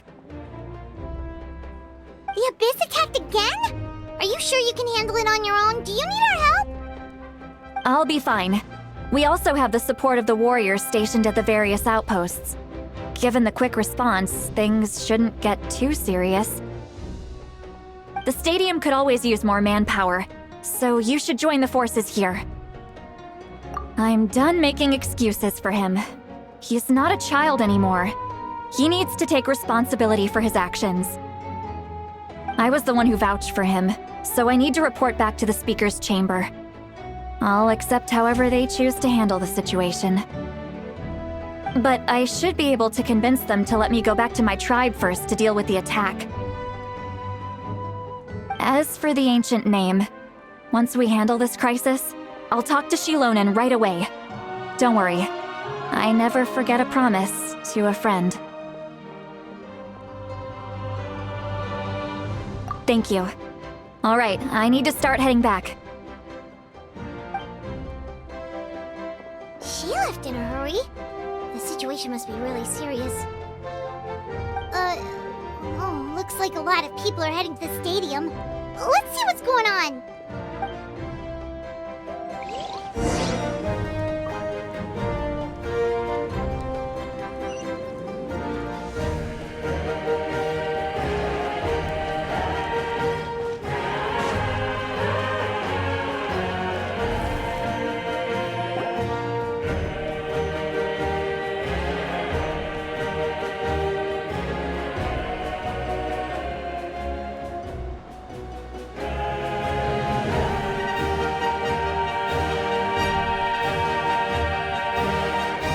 Traveler, over here!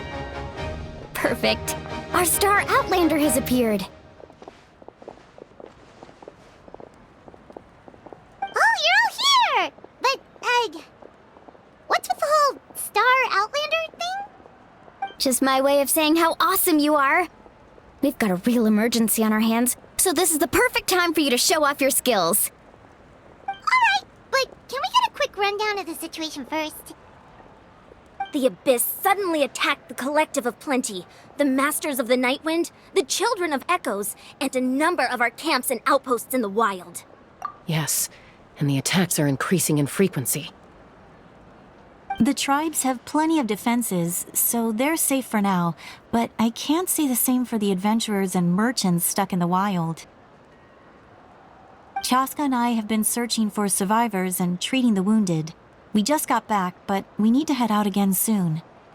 I plan on heading back to the Collective of Plenty, just in case my tribe needs me.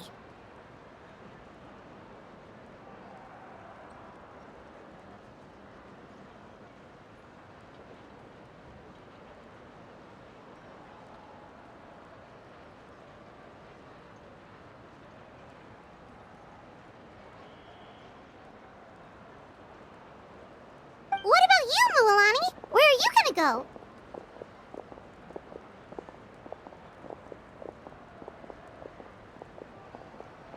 I'll go help the Children of Echoes. They're the closest, so I can start fighting right away. What about you guys? We could go together.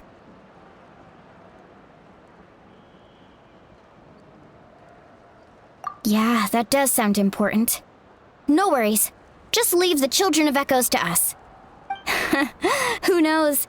Maybe yours truly will have the Abyss on the run by the time you're finished. That would be pretty great, actually. I hope my tribe gets through okay. It'll be fine. Your tribe doesn't do all that bodybuilding for nothing. Let's part ways here for now. And most importantly, be careful, everyone.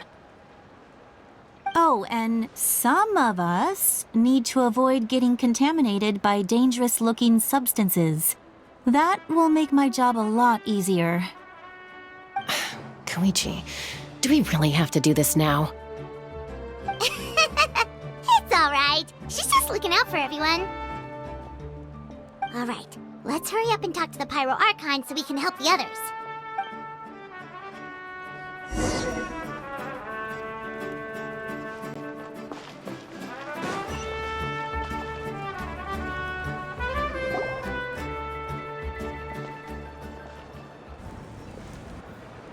Oh, it's you two. As you can see, things are not looking good right now. People across Natlan are in danger.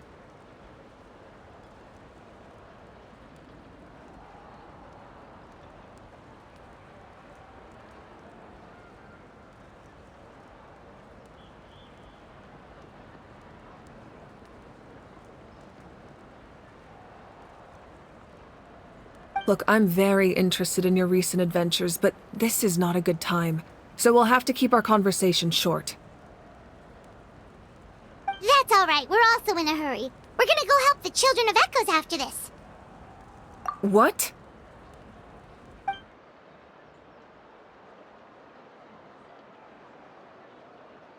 So he thinks my plan is too risky. He thinks I'm being stubborn.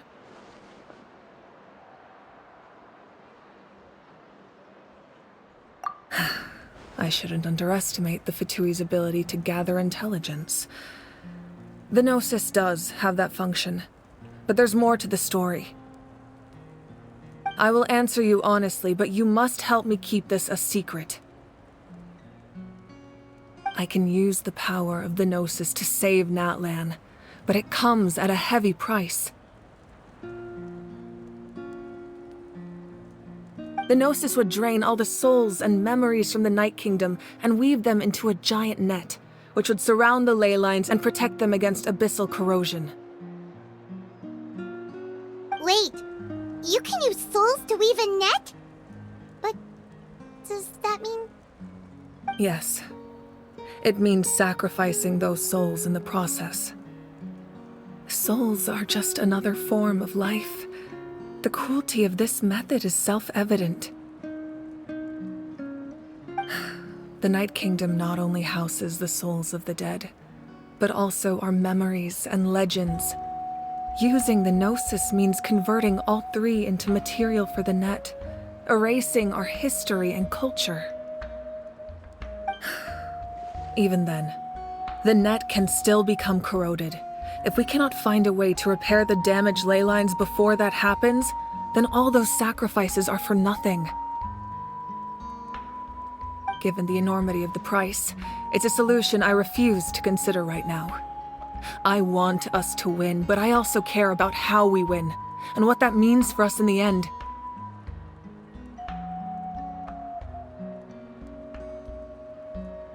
Now it's true, both plans come at a risk. But after weighing our options, this is our best bet.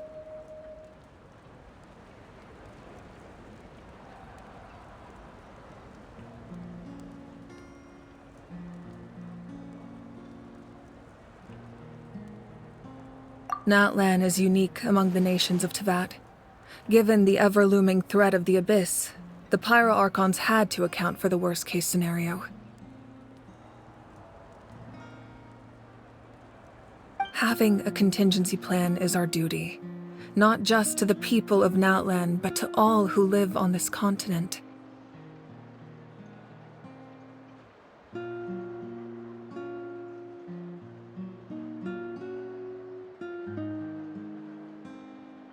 Still, this has always been a well-kept secret. I'm very curious how the captain learned this information.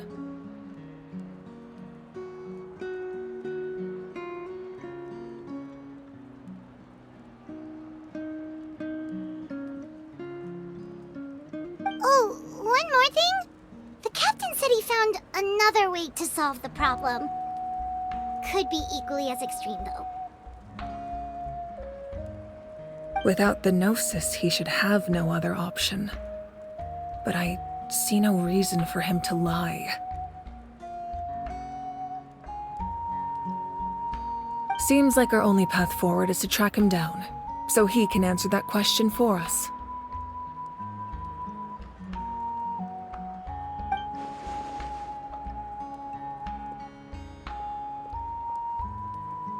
Judging by your expression, you must have doubted me, even if just for a second.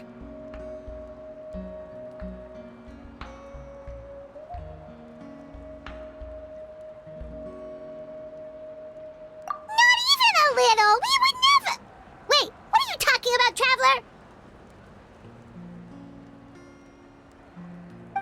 Traveler? Just as expected. I appreciate your sincerity.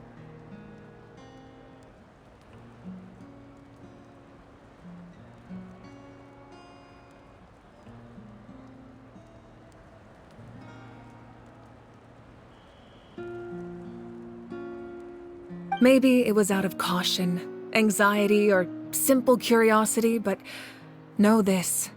No matter what, our goal remains the same.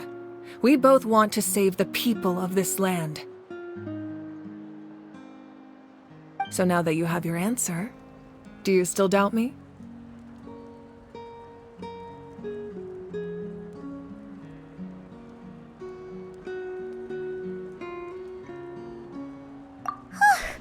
You scared Paimon.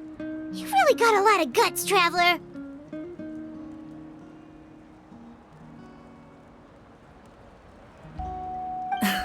That's a good thing. Oh, and feel free to call me Mawika.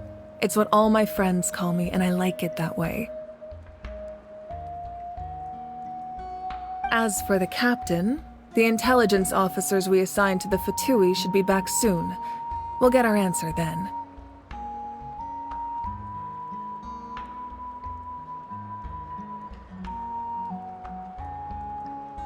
That's great! Sounds like we just have to wait a little longer.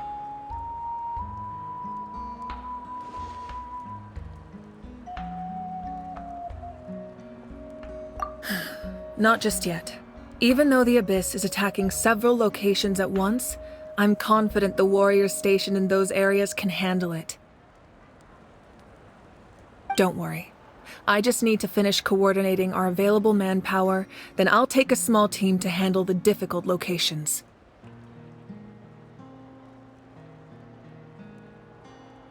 Wait, you're going to fight in person? Didn't you give up your power?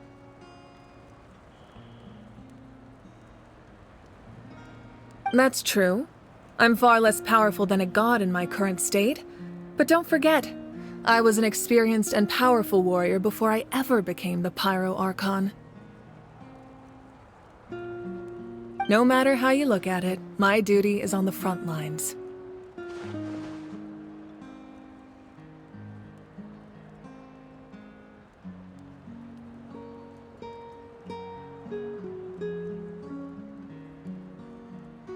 Oh, now you doubt my strength. That hurts, Traveler. If we had time to spar, you might think otherwise. Anyway, even if we respond to these threats in time, it's not a permanent solution in the long run. I've considered moving my people to other nations, but given their close connection to the Night Kingdom, a forced evacuation would have devastating consequences. I've told the chiefs of each tribe to strengthen their defenses and advise people against leaving their settlements.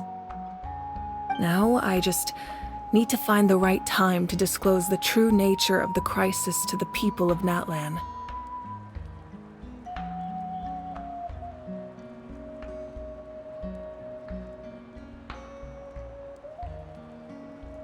Paimon's a little worried about how people will react.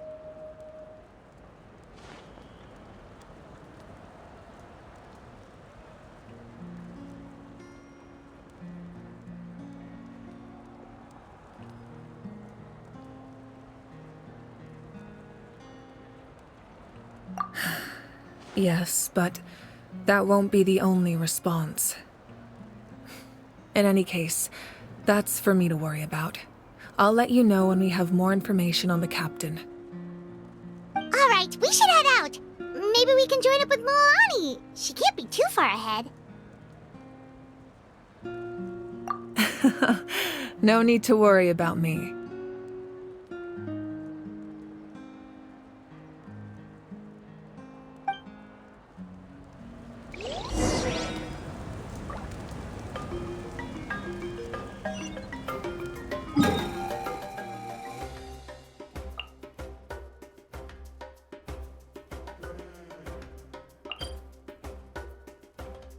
Sweet dreams!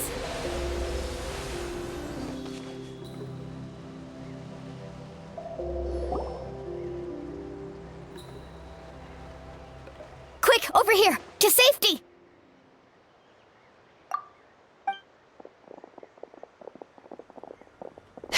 Kachina, how many people do you have left? They've all made it out. It's the Traveler and Paimon! They're here! What's the situation? There's a trapped caravan that needs our help. We need to rescue them as soon as possible. We'll go together. I'm coming too.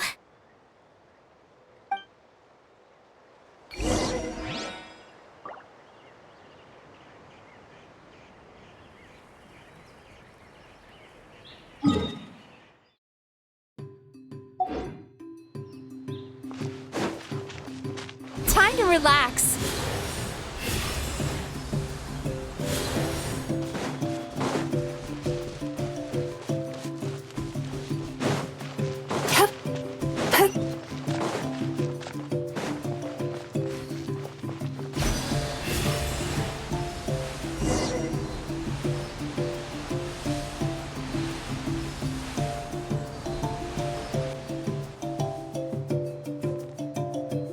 Stay safe. We've got this.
I really thought I was done for. I can't thank you enough. Don't worry about it. We're just glad you're okay. Let's see. Your goods look fine too. Guess the Abyss isn't after Mora. That should be the last abyssal pylon near the Children of Echoes. That was scary, but we did it! By the way, where's Lolly? I thought she would come with you.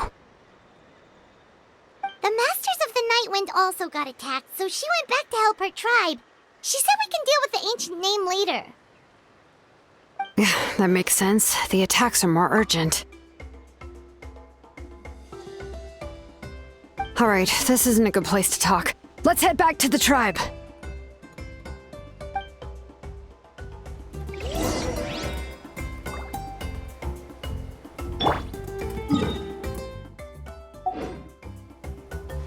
Turn that frown upside down.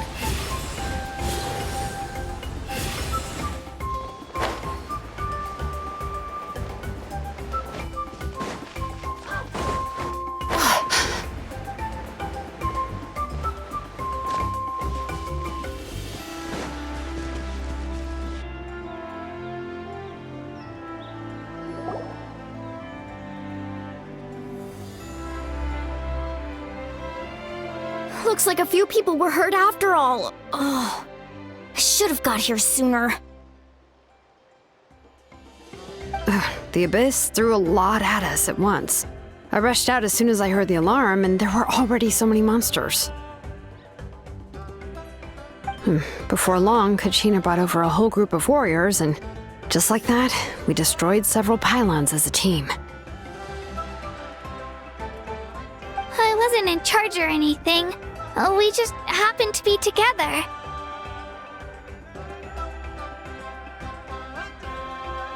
Still, I think this proves that camping in the wild was a great idea.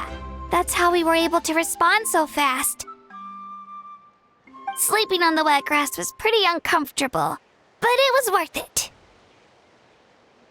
You mean the situation in the Night Kingdom, right?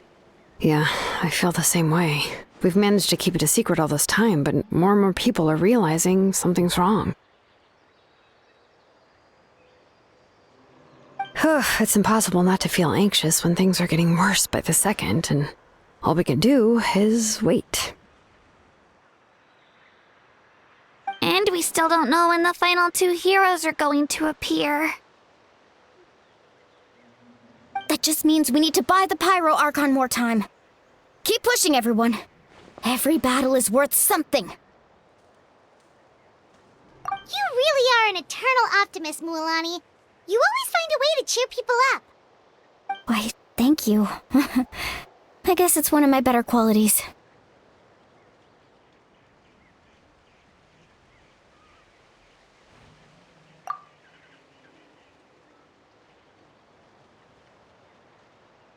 So, specifics aside, the Pyro Archon confirmed the Gnosis can resolve the crisis, but it comes at a huge price.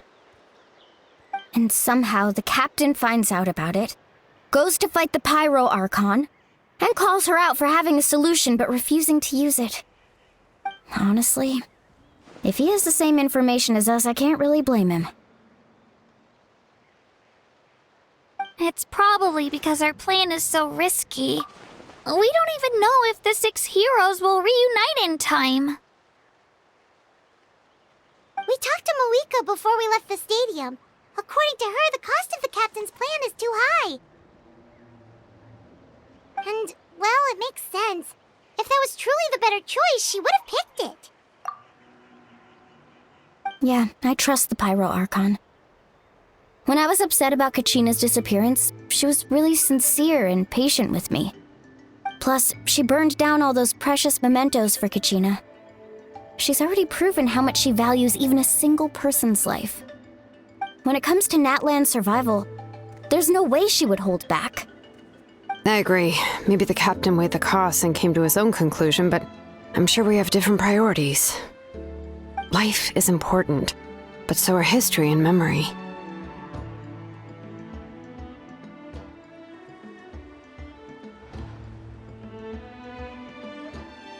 As the Archon, she can't tell us everything, but it seemed like she wasn't holding anything back this time. The next question is, if the captain found a new way to save Natlan, how come the Pyro Archon has never heard of it? Yeah, and isn't he from Snezhnaya? Why would the Fatui want to save Natlan?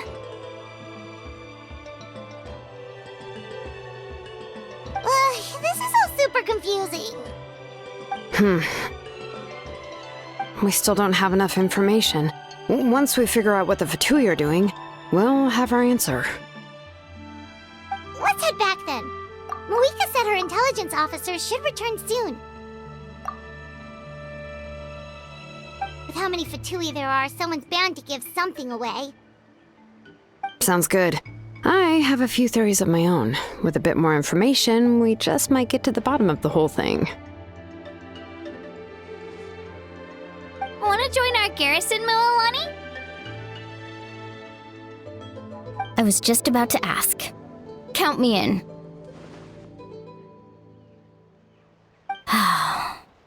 If I was just a bit faster, we could have prevented a few people from getting hurt. People who could help us in the next battle. It's all a chain reaction. Then you should go register right away. It shouldn't take long. Everyone's looking for people. Register? Nah. I'll just follow you around. You know, go where you go, do what you do.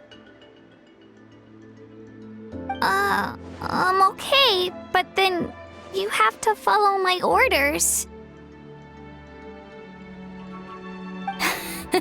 You got it. I just don't want to make the trip back. It's so far. Alright. See you all later. Let's get together and celebrate once this is over. Oh, you betcha!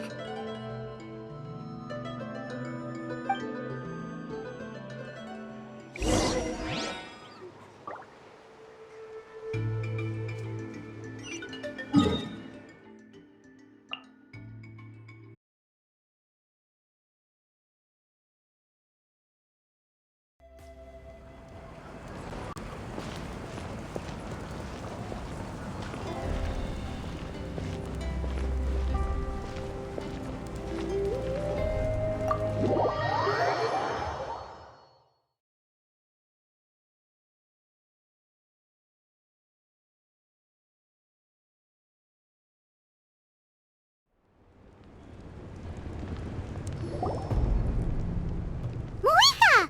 Oh, Chaska and Koichi are here! Wait, are you okay, Koichi?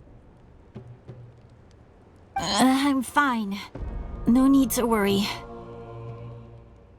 They ran into the Fatui while out on a mission and decided to follow them.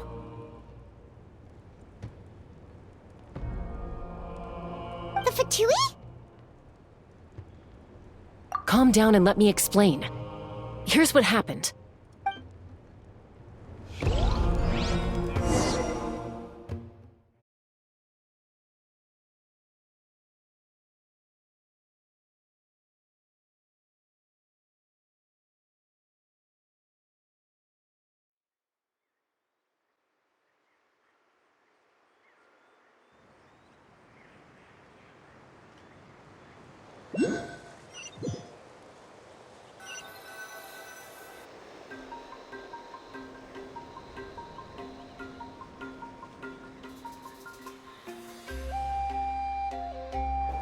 Watch out.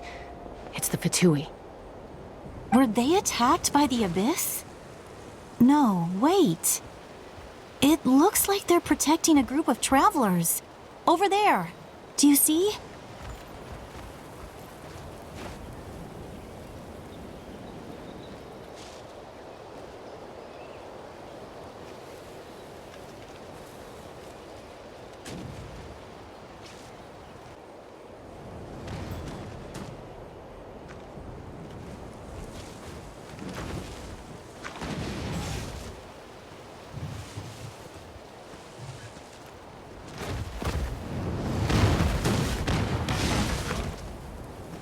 You're right. That's a traveling group from Natlan. Could they be trading for something? Let's keep observing for now. We're glad you're okay. Given the appearance of abyss monsters all over Natlan, you should cancel your journey and seek shelter at the stadium or one of the tribes. Thank you so much. I wish there was something we could give you.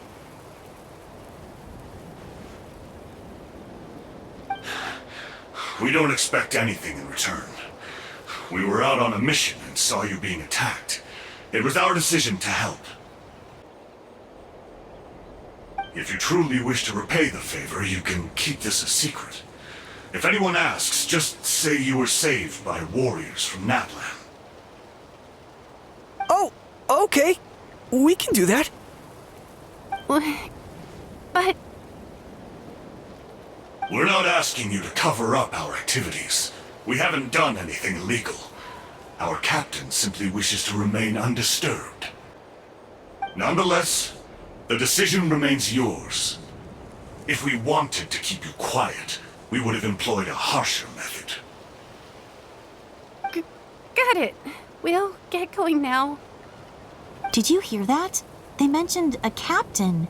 Isn't that who the Pyro Archon is looking for? Exactly. We could be onto something big. Still, there is no trade. They were just helping people in need. I didn't sense an ulterior motive. I didn't believe the captain when he said he wanted to save Natlan. But based on what we just saw, it's possible he was telling the truth. Maybe we've been wrong about the Fatui this whole time. It's too early to say. Let's follow them and see what's really going on.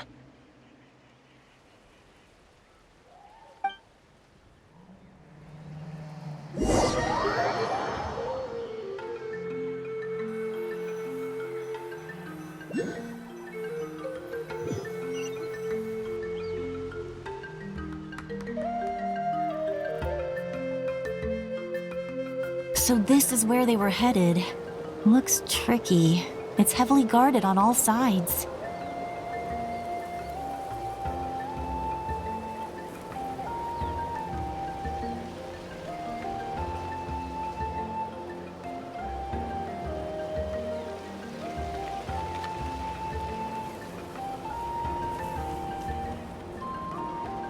Koichi, wait for me here.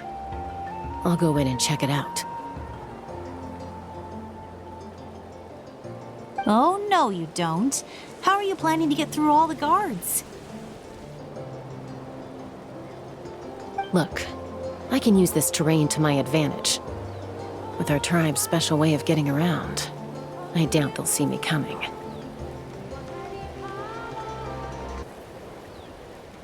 We still can't see anything on the inside. What if you can't find cover? You won't have anyone to watch your back if you go in alone. The more heavily guarded the location, the more valuable the secrets. Even if the captain isn't here, we can still figure out what the Fatui are planning. That intel is worth the risk. Fine. You're not gonna listen to me anyway, so let me come with you. That's even more risky. You've been running around saving people for days. You're already at your limit. I'm confident I can protect myself. I'm not sure you can say the same. At least right now. I can.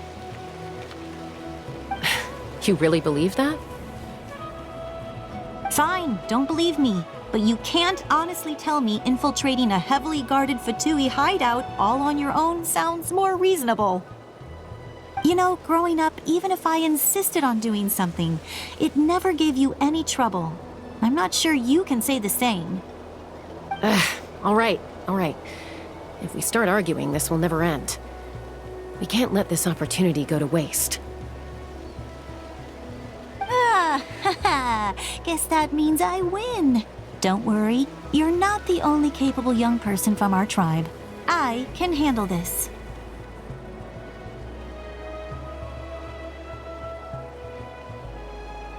All right, same plan as usual. We split up, communicate with hand signals, make sure our blind spots are covered, and support each other once we strike.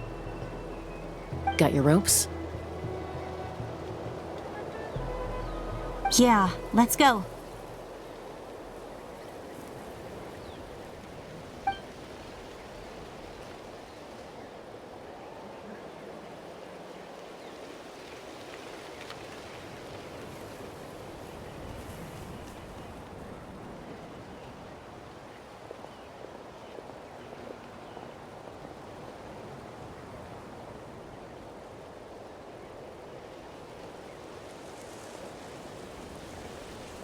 The Fatui have eyes all over this place.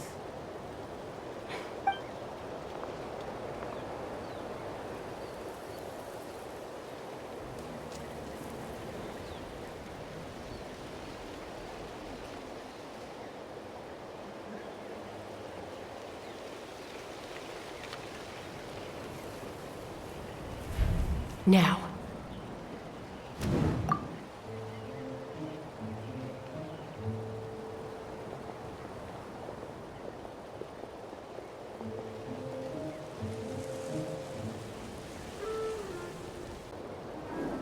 Not sure how many chances I'm gonna get. I need to act.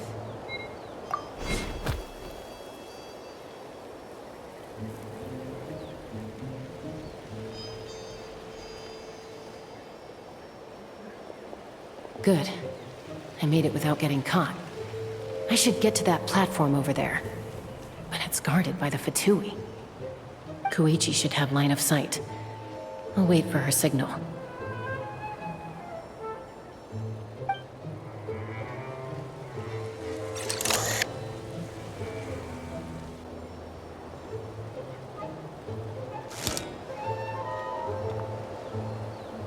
That's it. Now's my chance.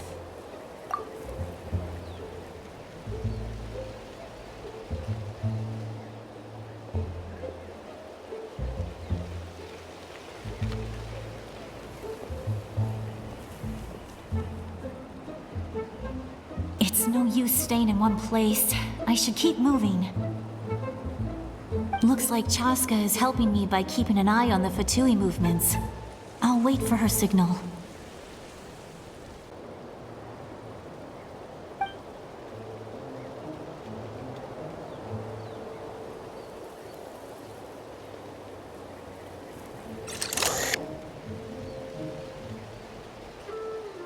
Time to move.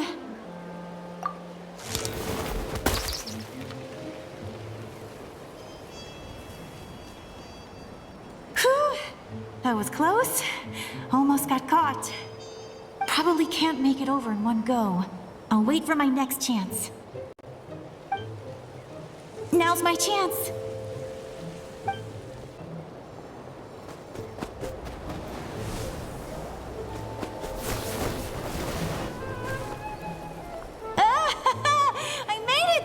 That'll show my sister. Let's see.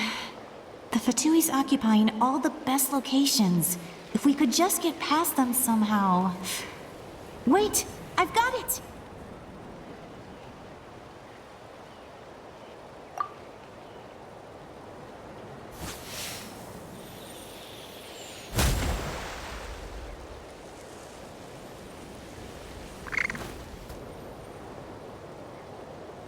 Huh? What's that noise? Did something explode? Oh! It stings! What the heck is that? What do you think you're doing? I could ask you the same thing!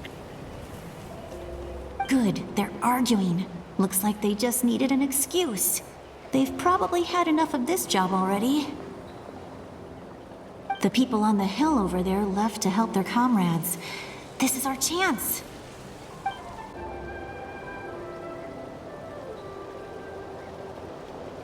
Come get me, Chaska. I hope she gets this hand signal. That's Koichi's signal. Smart idea. All right. Give me your hand, quick. Coming! I checked, and this way is completely clear. It should lead us to the deepest part of this place.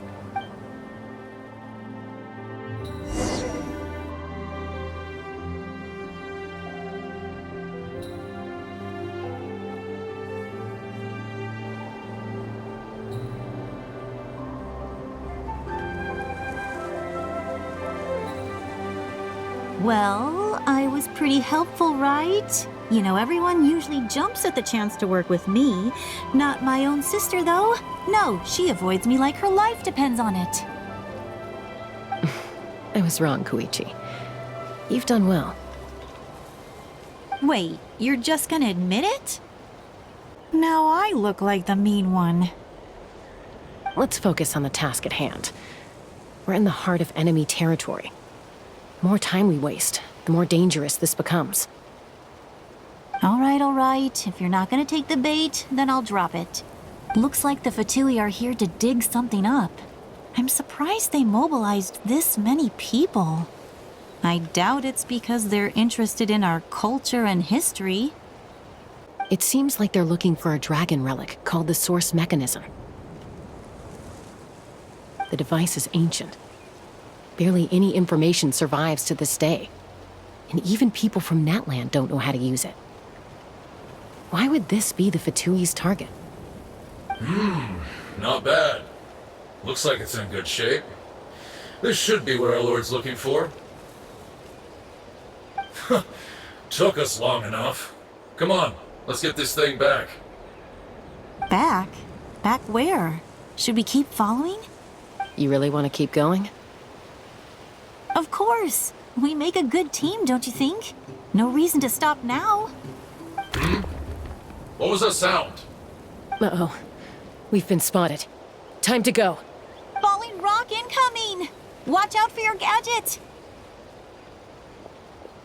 What?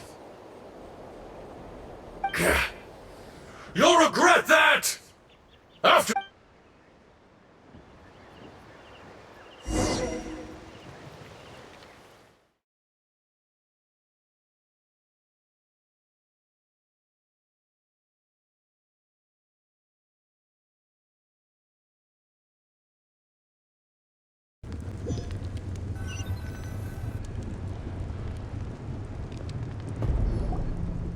Once we got them off our tail, we went back to observe some more. They'd collected several identical pieces of something. It looked like they were waiting, though, so we decided to come back. So, Koichi got injured trying to get them off your tail? She pushed herself too hard and collapsed on the way back to the stadium. Well, I didn't cause you any trouble while we were fighting, right? So my perfect record remains. You've done very well. I could make a comment on knowing your limits, but it's not my place. I know. I'm already reflecting on my actions. So, our current intel suggests the Fatui is after the source mechanism. The device is a complete mystery, even to us. What does the captain want with it? I have no idea. But it's safe to assume the device could serve a similar purpose to the Gnosis. Shilonen, I need you to gather every scholar in Natlan familiar with the secret source. I'll get right on it. Thank you both for your hard work. Koichi, it's time for you to get some rest. Oh, and there are gifts from your patients waiting at the speaker's chamber. I prepared a small gift of my own as a token of gratitude. I'll send it to your home along with the others. My patients. That's so nice of them. Guess that means I'm doing something right. You don't need to give us anything, Archon. We were just doing our duty for Natlan. I should take Koichi home now. Well, if Koichi doesn't want her favorite Saurus crackers, then... I accept. Thank you, Archon. What am I gonna do with you? There's some for the rest of you as well. They're one of my favorites too, so don't be shy. I'll start investigating the source mechanism right away. If I learn anything, you'll be the first to know. Yummy snacks!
What's next for you two? I'm taking Koichi home. With our parents there to keep an eye on her, I can make sure she actually rests. Hey, it's not like I'm some kind of prisoner. I'll be fine in a day or two. There's no need to go all the way home. That's what you always say. Everything's no big deal until you collapse. What if the Abyss attacks again? You're saying if I let you rest in a hotel, you're not gonna rush out the minute you hear the alarm? I won't. Triple promise I won't. Mm-hmm. Fine. On the off chance something like that were to happen, I might. But I'm a doctor. I have a duty to help people in need, no matter how hard or tiring the work gets. I guess you're right. But I don't have to like it. This reminds Paimon of when we first met. Except you were the one trying to stop Chaska from doing something dangerous. I do the same for anyone trying to put their life in danger. As a doctor, I don't want people to get hurt because of a rash decision. Then try to see things from my perspective. You clearly want to protect your patients. So can't you understand why your own sister would feel the same way about you? The two of you are the same, you know? I disagree. I understand the risks and costs of my decisions. Who wants to be like her? Overconfident, always making excuses when things go wrong. That's just not true. You think I don't have proof? Okay, don't get into another fight. Just pretend Paimon never said anything. Don't worry, Paimon. You didn't do anything wrong. Arguing is just how we communicate. Neither of us really takes it to heart. Plus, I guess we are similar in some ways. Maybe I rush into things without thinking, but I learned that from her. We're family. I can't help it if my older sister is a bad influence. Okay, you don't have to put it that way. So, you're all good now? Neither of us are really the type to back down, so we'll always have our differences. But still, we get along in our own way. Plus, I know you'll wake up one day and realize I was right all along. Be my guest. Come on, let's get you home. See you later, Traveler and Paimon. I'll be back once everything's settled at home. There's no rush. At least grab a nice meal with your family. Bye, you two. Take care of yourselves out there.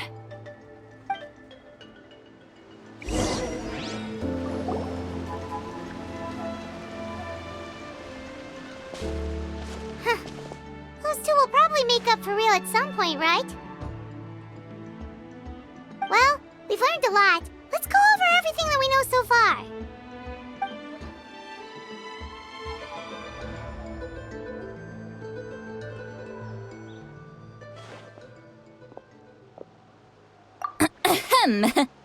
Sorry for popping up out of nowhere. Again. Why do you look so awkward? Oh, is there something you need from us? Okay, I won't beat around the bush. Oh, and I'm sorry for interrupting your rest. I'll treat you to some charcoal grilled steak to make up for it. Awesome! Just give us your orders! Hey, friends don't order each other around. I'm just here to share some news. Remember what we talked about before parting ways?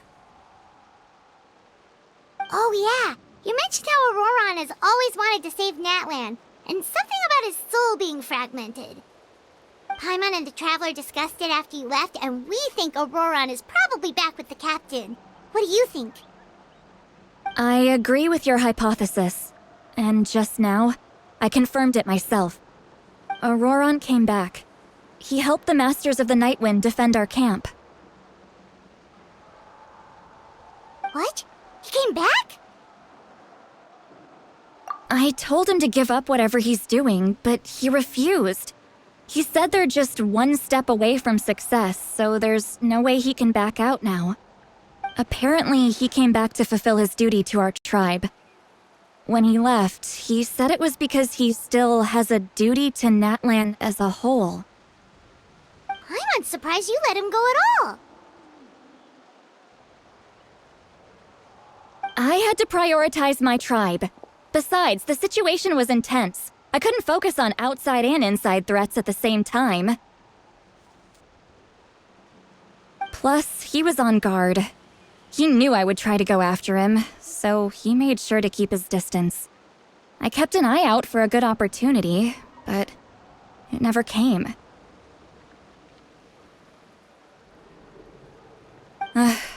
All these years of calling me Granny, and I couldn't do a single thing for him in the end. Don't say that! Your tribe all raised him together, right? That couldn't have been easy. You're right. Seeing him come back reminded me of when he was little. Running around the tribe, dropping by random houses right and left. He's not only a child of the Masters of the Nightwind, but a child of Natlan. It's only natural for a child to want to do something for their family. Besides, Auroron is my apprentice. He might have a few tricks up his sleeve, but I guarantee I know every single one. Wait, what are you saying? Look. Remember how I said Auroron's soul is fragmented? This is the talisman I created to keep it stable. And this gem is what makes the talisman work. It just so happens that Auroron is due for a gem replacement. Since I can't get close to him, I put the new gem in a supply bag and asked Aoife to bring it to him. You guys know Aoife, right? No? Well, he's a pretty famous vet around these parts. He's always bringing me all sorts of things, and he happens to be very good friends with Auroron. Aoife doesn't know what's going on, so he agreed, no questions asked. Auroron would find the gem as soon as he opened the bag. He knows how important it is, so I knew he would make the switch. He probably suspected that I tampered with it. But here's the catch. The trick is on the bag. The moment he touched it, a portion of his memories were copied onto the old gem, which he no longer needed. That's amazing. You can do something like that? Most people can't, but I can. That trick he used to bring you to the Night Kingdom isn't anything special, by the way. My technique is much more subtle. He won't notice anything. So in other words, we have a whole backup of Auroron's memories in this gem. The kid thinks he can take me on? Like I wasn't the one who taught him everything he knows? That's amazing, Seat Lolly. Let's take a look right away. Once we get to the bottom of this, we can finally track him down. I know he thinks of me as his grandma, but do you think he'll get mad at me for this? You can be honest. That's a tough question. Paimon doesn't have a grandma, so she's not the best person to ask. To be honest, I've always doubted my ability to look after him. I didn't stop the ceremony all those years ago, and now I'm useless again. But if I stop here, it will haunt me until I'm 500 years old. Every night I'll wake up in a fit of anger.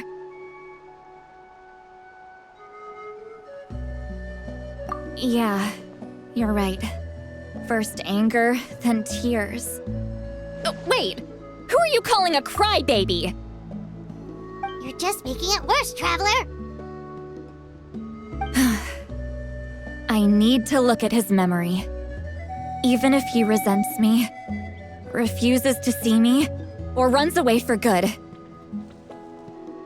I don't care, and I won't blame him. A family does whatever it takes to protect their own. You sure you'll be okay? We can come with you if you want. Did you just say you'll come with me? Is that okay? We have a pretty good reason to see it too, don't we? Because, right, we need leads on the Fatui. You really mean it? Fine. You can come. Just promise me you'll see this through.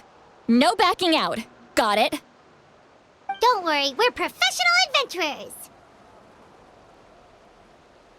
Then I place my trust in your professionalism. All right, time to sneak into someone else's memory and engage in some, unwanted spying.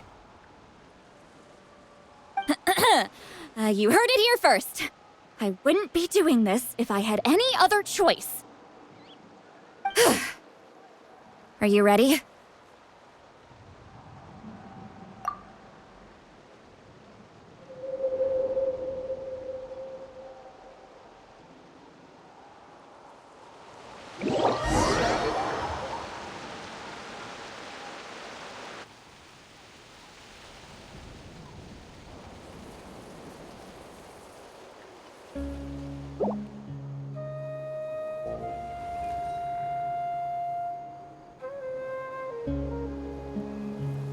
Look how good you're doing. You'll grow into nice big radishes in the future. And you? Aoife says you're taking up too much space, but I think you're a good tree. What do you think? Hey! How's it going, Auroron? Good. How are you, Uncle Okanbi? Can't complain. What you up to? Naming your vegetables again? No, just some idle conversation. Sounds fascinating. What did they say? They told me you were coming and that you would take some produce with you. Only if you're offering. By the way, I ran into Aoife yesterday. He told me Chaska's fostering a saurian at his place. Said the thing trampled over a part of your radish garden. I hope you two didn't get into a huge fight. No, don't worry. I'll find a way for him to make it up to me. I've already wrapped your share of the produce. Here you go. You really knew I was coming. That's pretty amazing.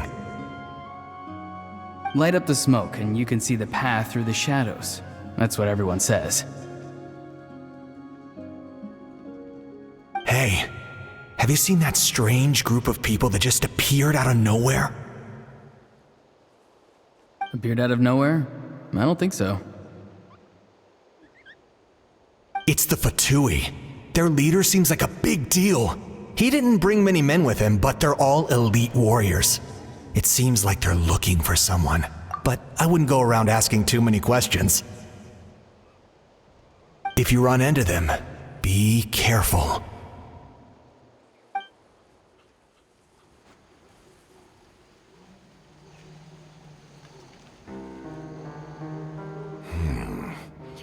You're from the Masters of the Night Wind, are you not? Why do you live here alone? I enjoy living by myself out in the wild. I guess you're from the Fatui, the one everyone's calling a big deal. Not an inaccurate description. I'm looking for someone who may be known to you. Citlali is her name. Granny? What does an Outlander want with her? I've heard the name. You have business with her?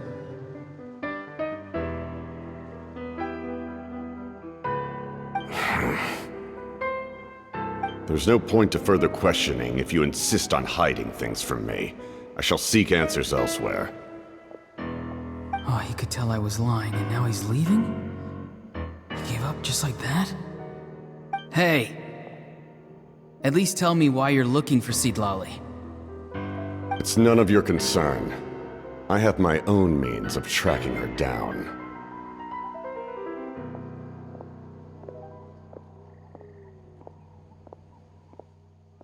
Why are the Fatui looking for her? What does she have to do with them? I can't just let them go like this. I have to figure out what they're planning.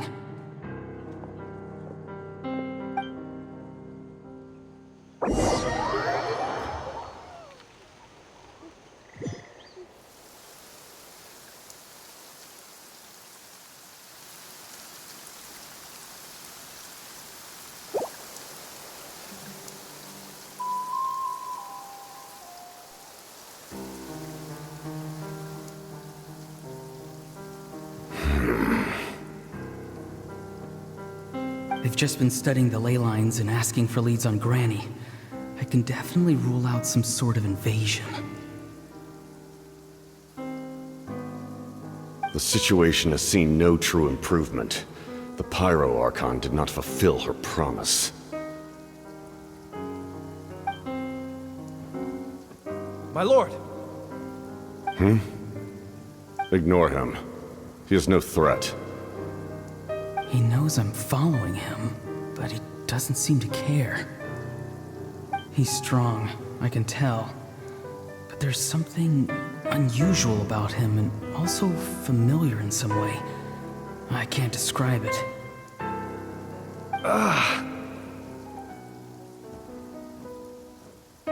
What is it? My lord, I feel dizzy. A ley line disturbance. Certain presences have been forced to wander outside their rightful realm.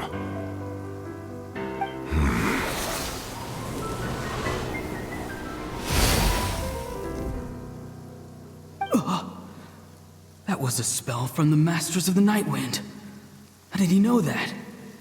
Is he sending those escaped souls back into the ley lines? How did he do that so easily? Soulfaring is supposed to be extremely difficult. This... I feel much better. Thank you, my lord. Think nothing of it. Stay vigilant, and continue to gather information. The Abyss could attack at any moment. If you notice any irregularities, assume drill formation and be prepared to fight. However, there's no reason to over-engage. Information is our first priority. Yes, sir. Why are the Fatui fighting against the Abyss? Do they really mean us no harm?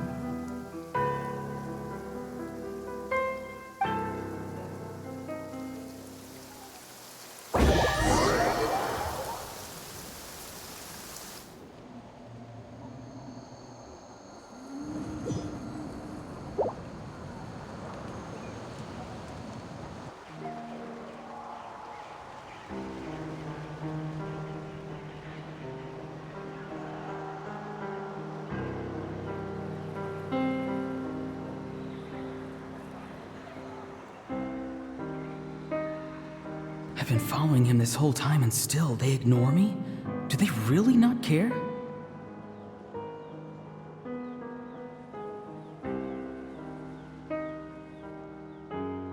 It seems like his subordinates referred to him as the captain. Never heard of him before. And now he's headed to the stadium. That's unusual. What is he gonna do?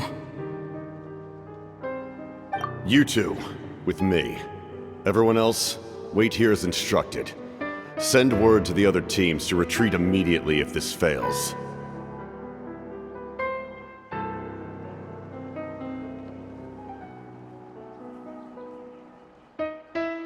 Yes, sir! He's going inside? But the Pyro Archon is in there. What does he want with her? Forgive me, my lord. Allow me to check one more time. Do you truly wish to do this? The time for idle observation is over. It now falls on me to act. This nation is out of time. Yes, sir. He just walked straight into the stadium. What is he gonna do?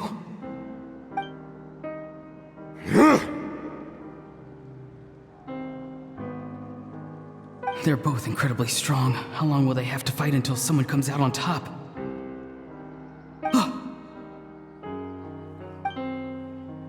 Wait, this feeling. Just like the other day near the ley lines, it's faint, like a soul's trying to escape. Where is it coming from? Is that why he's looking for Granny? If he dies here, then all clues will be lost. I can't let that happen.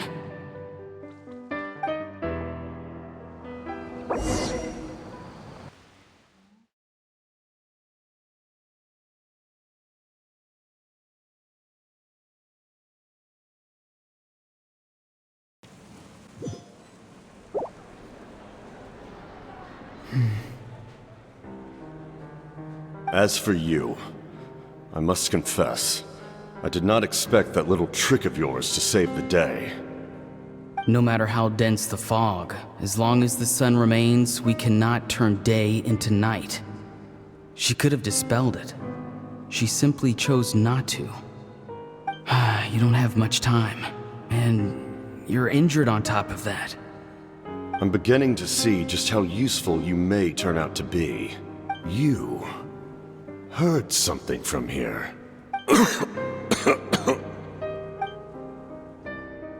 No need to force yourself. I've never seen anyone match the Pyro Archon in battle before. I didn't expect you to intervene at such a critical moment. You know I've been following you. Why didn't you stop me? When walking in the forest, it is only natural to encounter wild beasts. However, not every beast has the courage to come out and bite. And yet, one of those very beasts saved your life. Then speak. What do you want? I didn't save you because I wanted something. My soul is more perceptive than others. I can sense that the ley lines are extremely weak. I don't know what the Pyro Archon is planning. The questions you asked her just now, well, I've had very similar doubts. So I felt like I had to help you.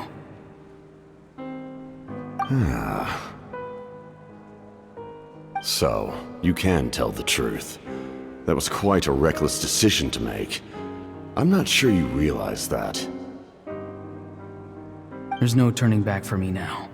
What I did back there is going to get me in a lot of trouble. You attacked the Pyro Archon in broad daylight, and I used my spell to save you. A single glance was likely all it took for her to recognize my tribe. So, we're in the same boat. Seem to care little for my thoughts on the matter.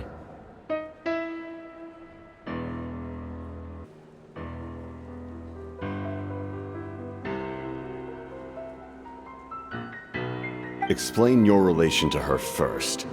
I know you two are acquainted. It was obvious the moment I mentioned her name. Sitlali is my elder and my teacher.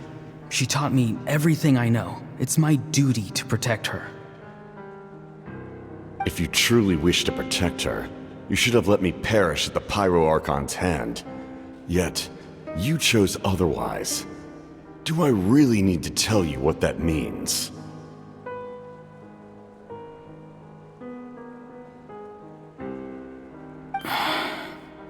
I want to do something to change Natlan for the better. Something I can accomplish with my own two hands. You're stranger than anyone I've ever met. But maybe, just maybe, you can show me the way. Strange? Sitlali is said to be the legendary Granny Eastly, someone capable of communicating with the Wyub, and the Wyub are the key to information on the Night Kingdom. Why do you need knowledge on the Night Kingdom? That is not something you need to know. Don't forget, I saved your life. Do you not believe the Fatui capable of betraying a debt? People can lie, but souls cannot. I can tell there's a weight to your soul, a sense of justice. You may not live among your tribe, but you certainly know their tricks. I apologize for my rash judgment. You are more capable than I imagined.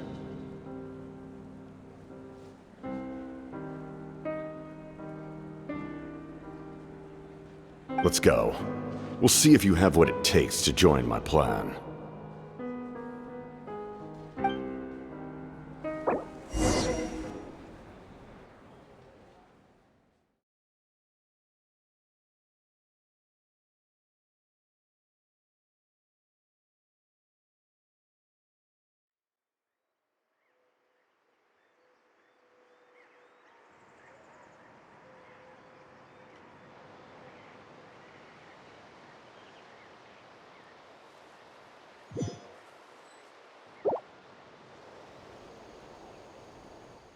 I see. Interesting approach. Worth trying, I think. Rather than weaving a net to protect the ley lines, this method would address the root problem. By reconstructing the ley lines themselves.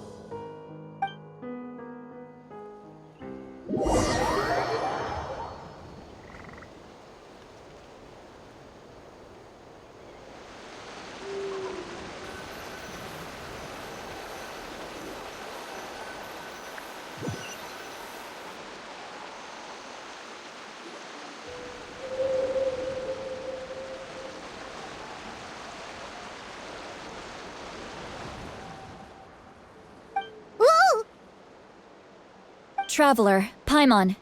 Are you two alright? Paimon's fine, just, a little dizzy.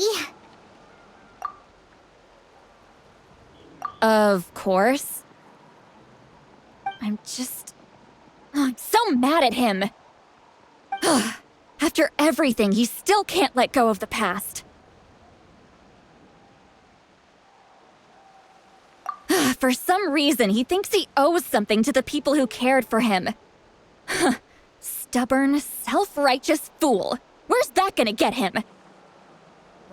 Now that he's all grown up, he thinks no one can tell him what to do? He thinks he can just run away whenever he wants.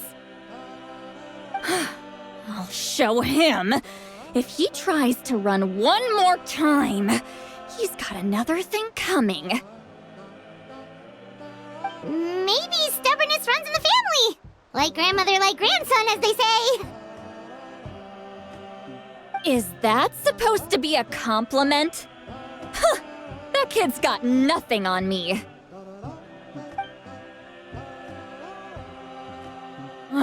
Anyway, back to what we just saw.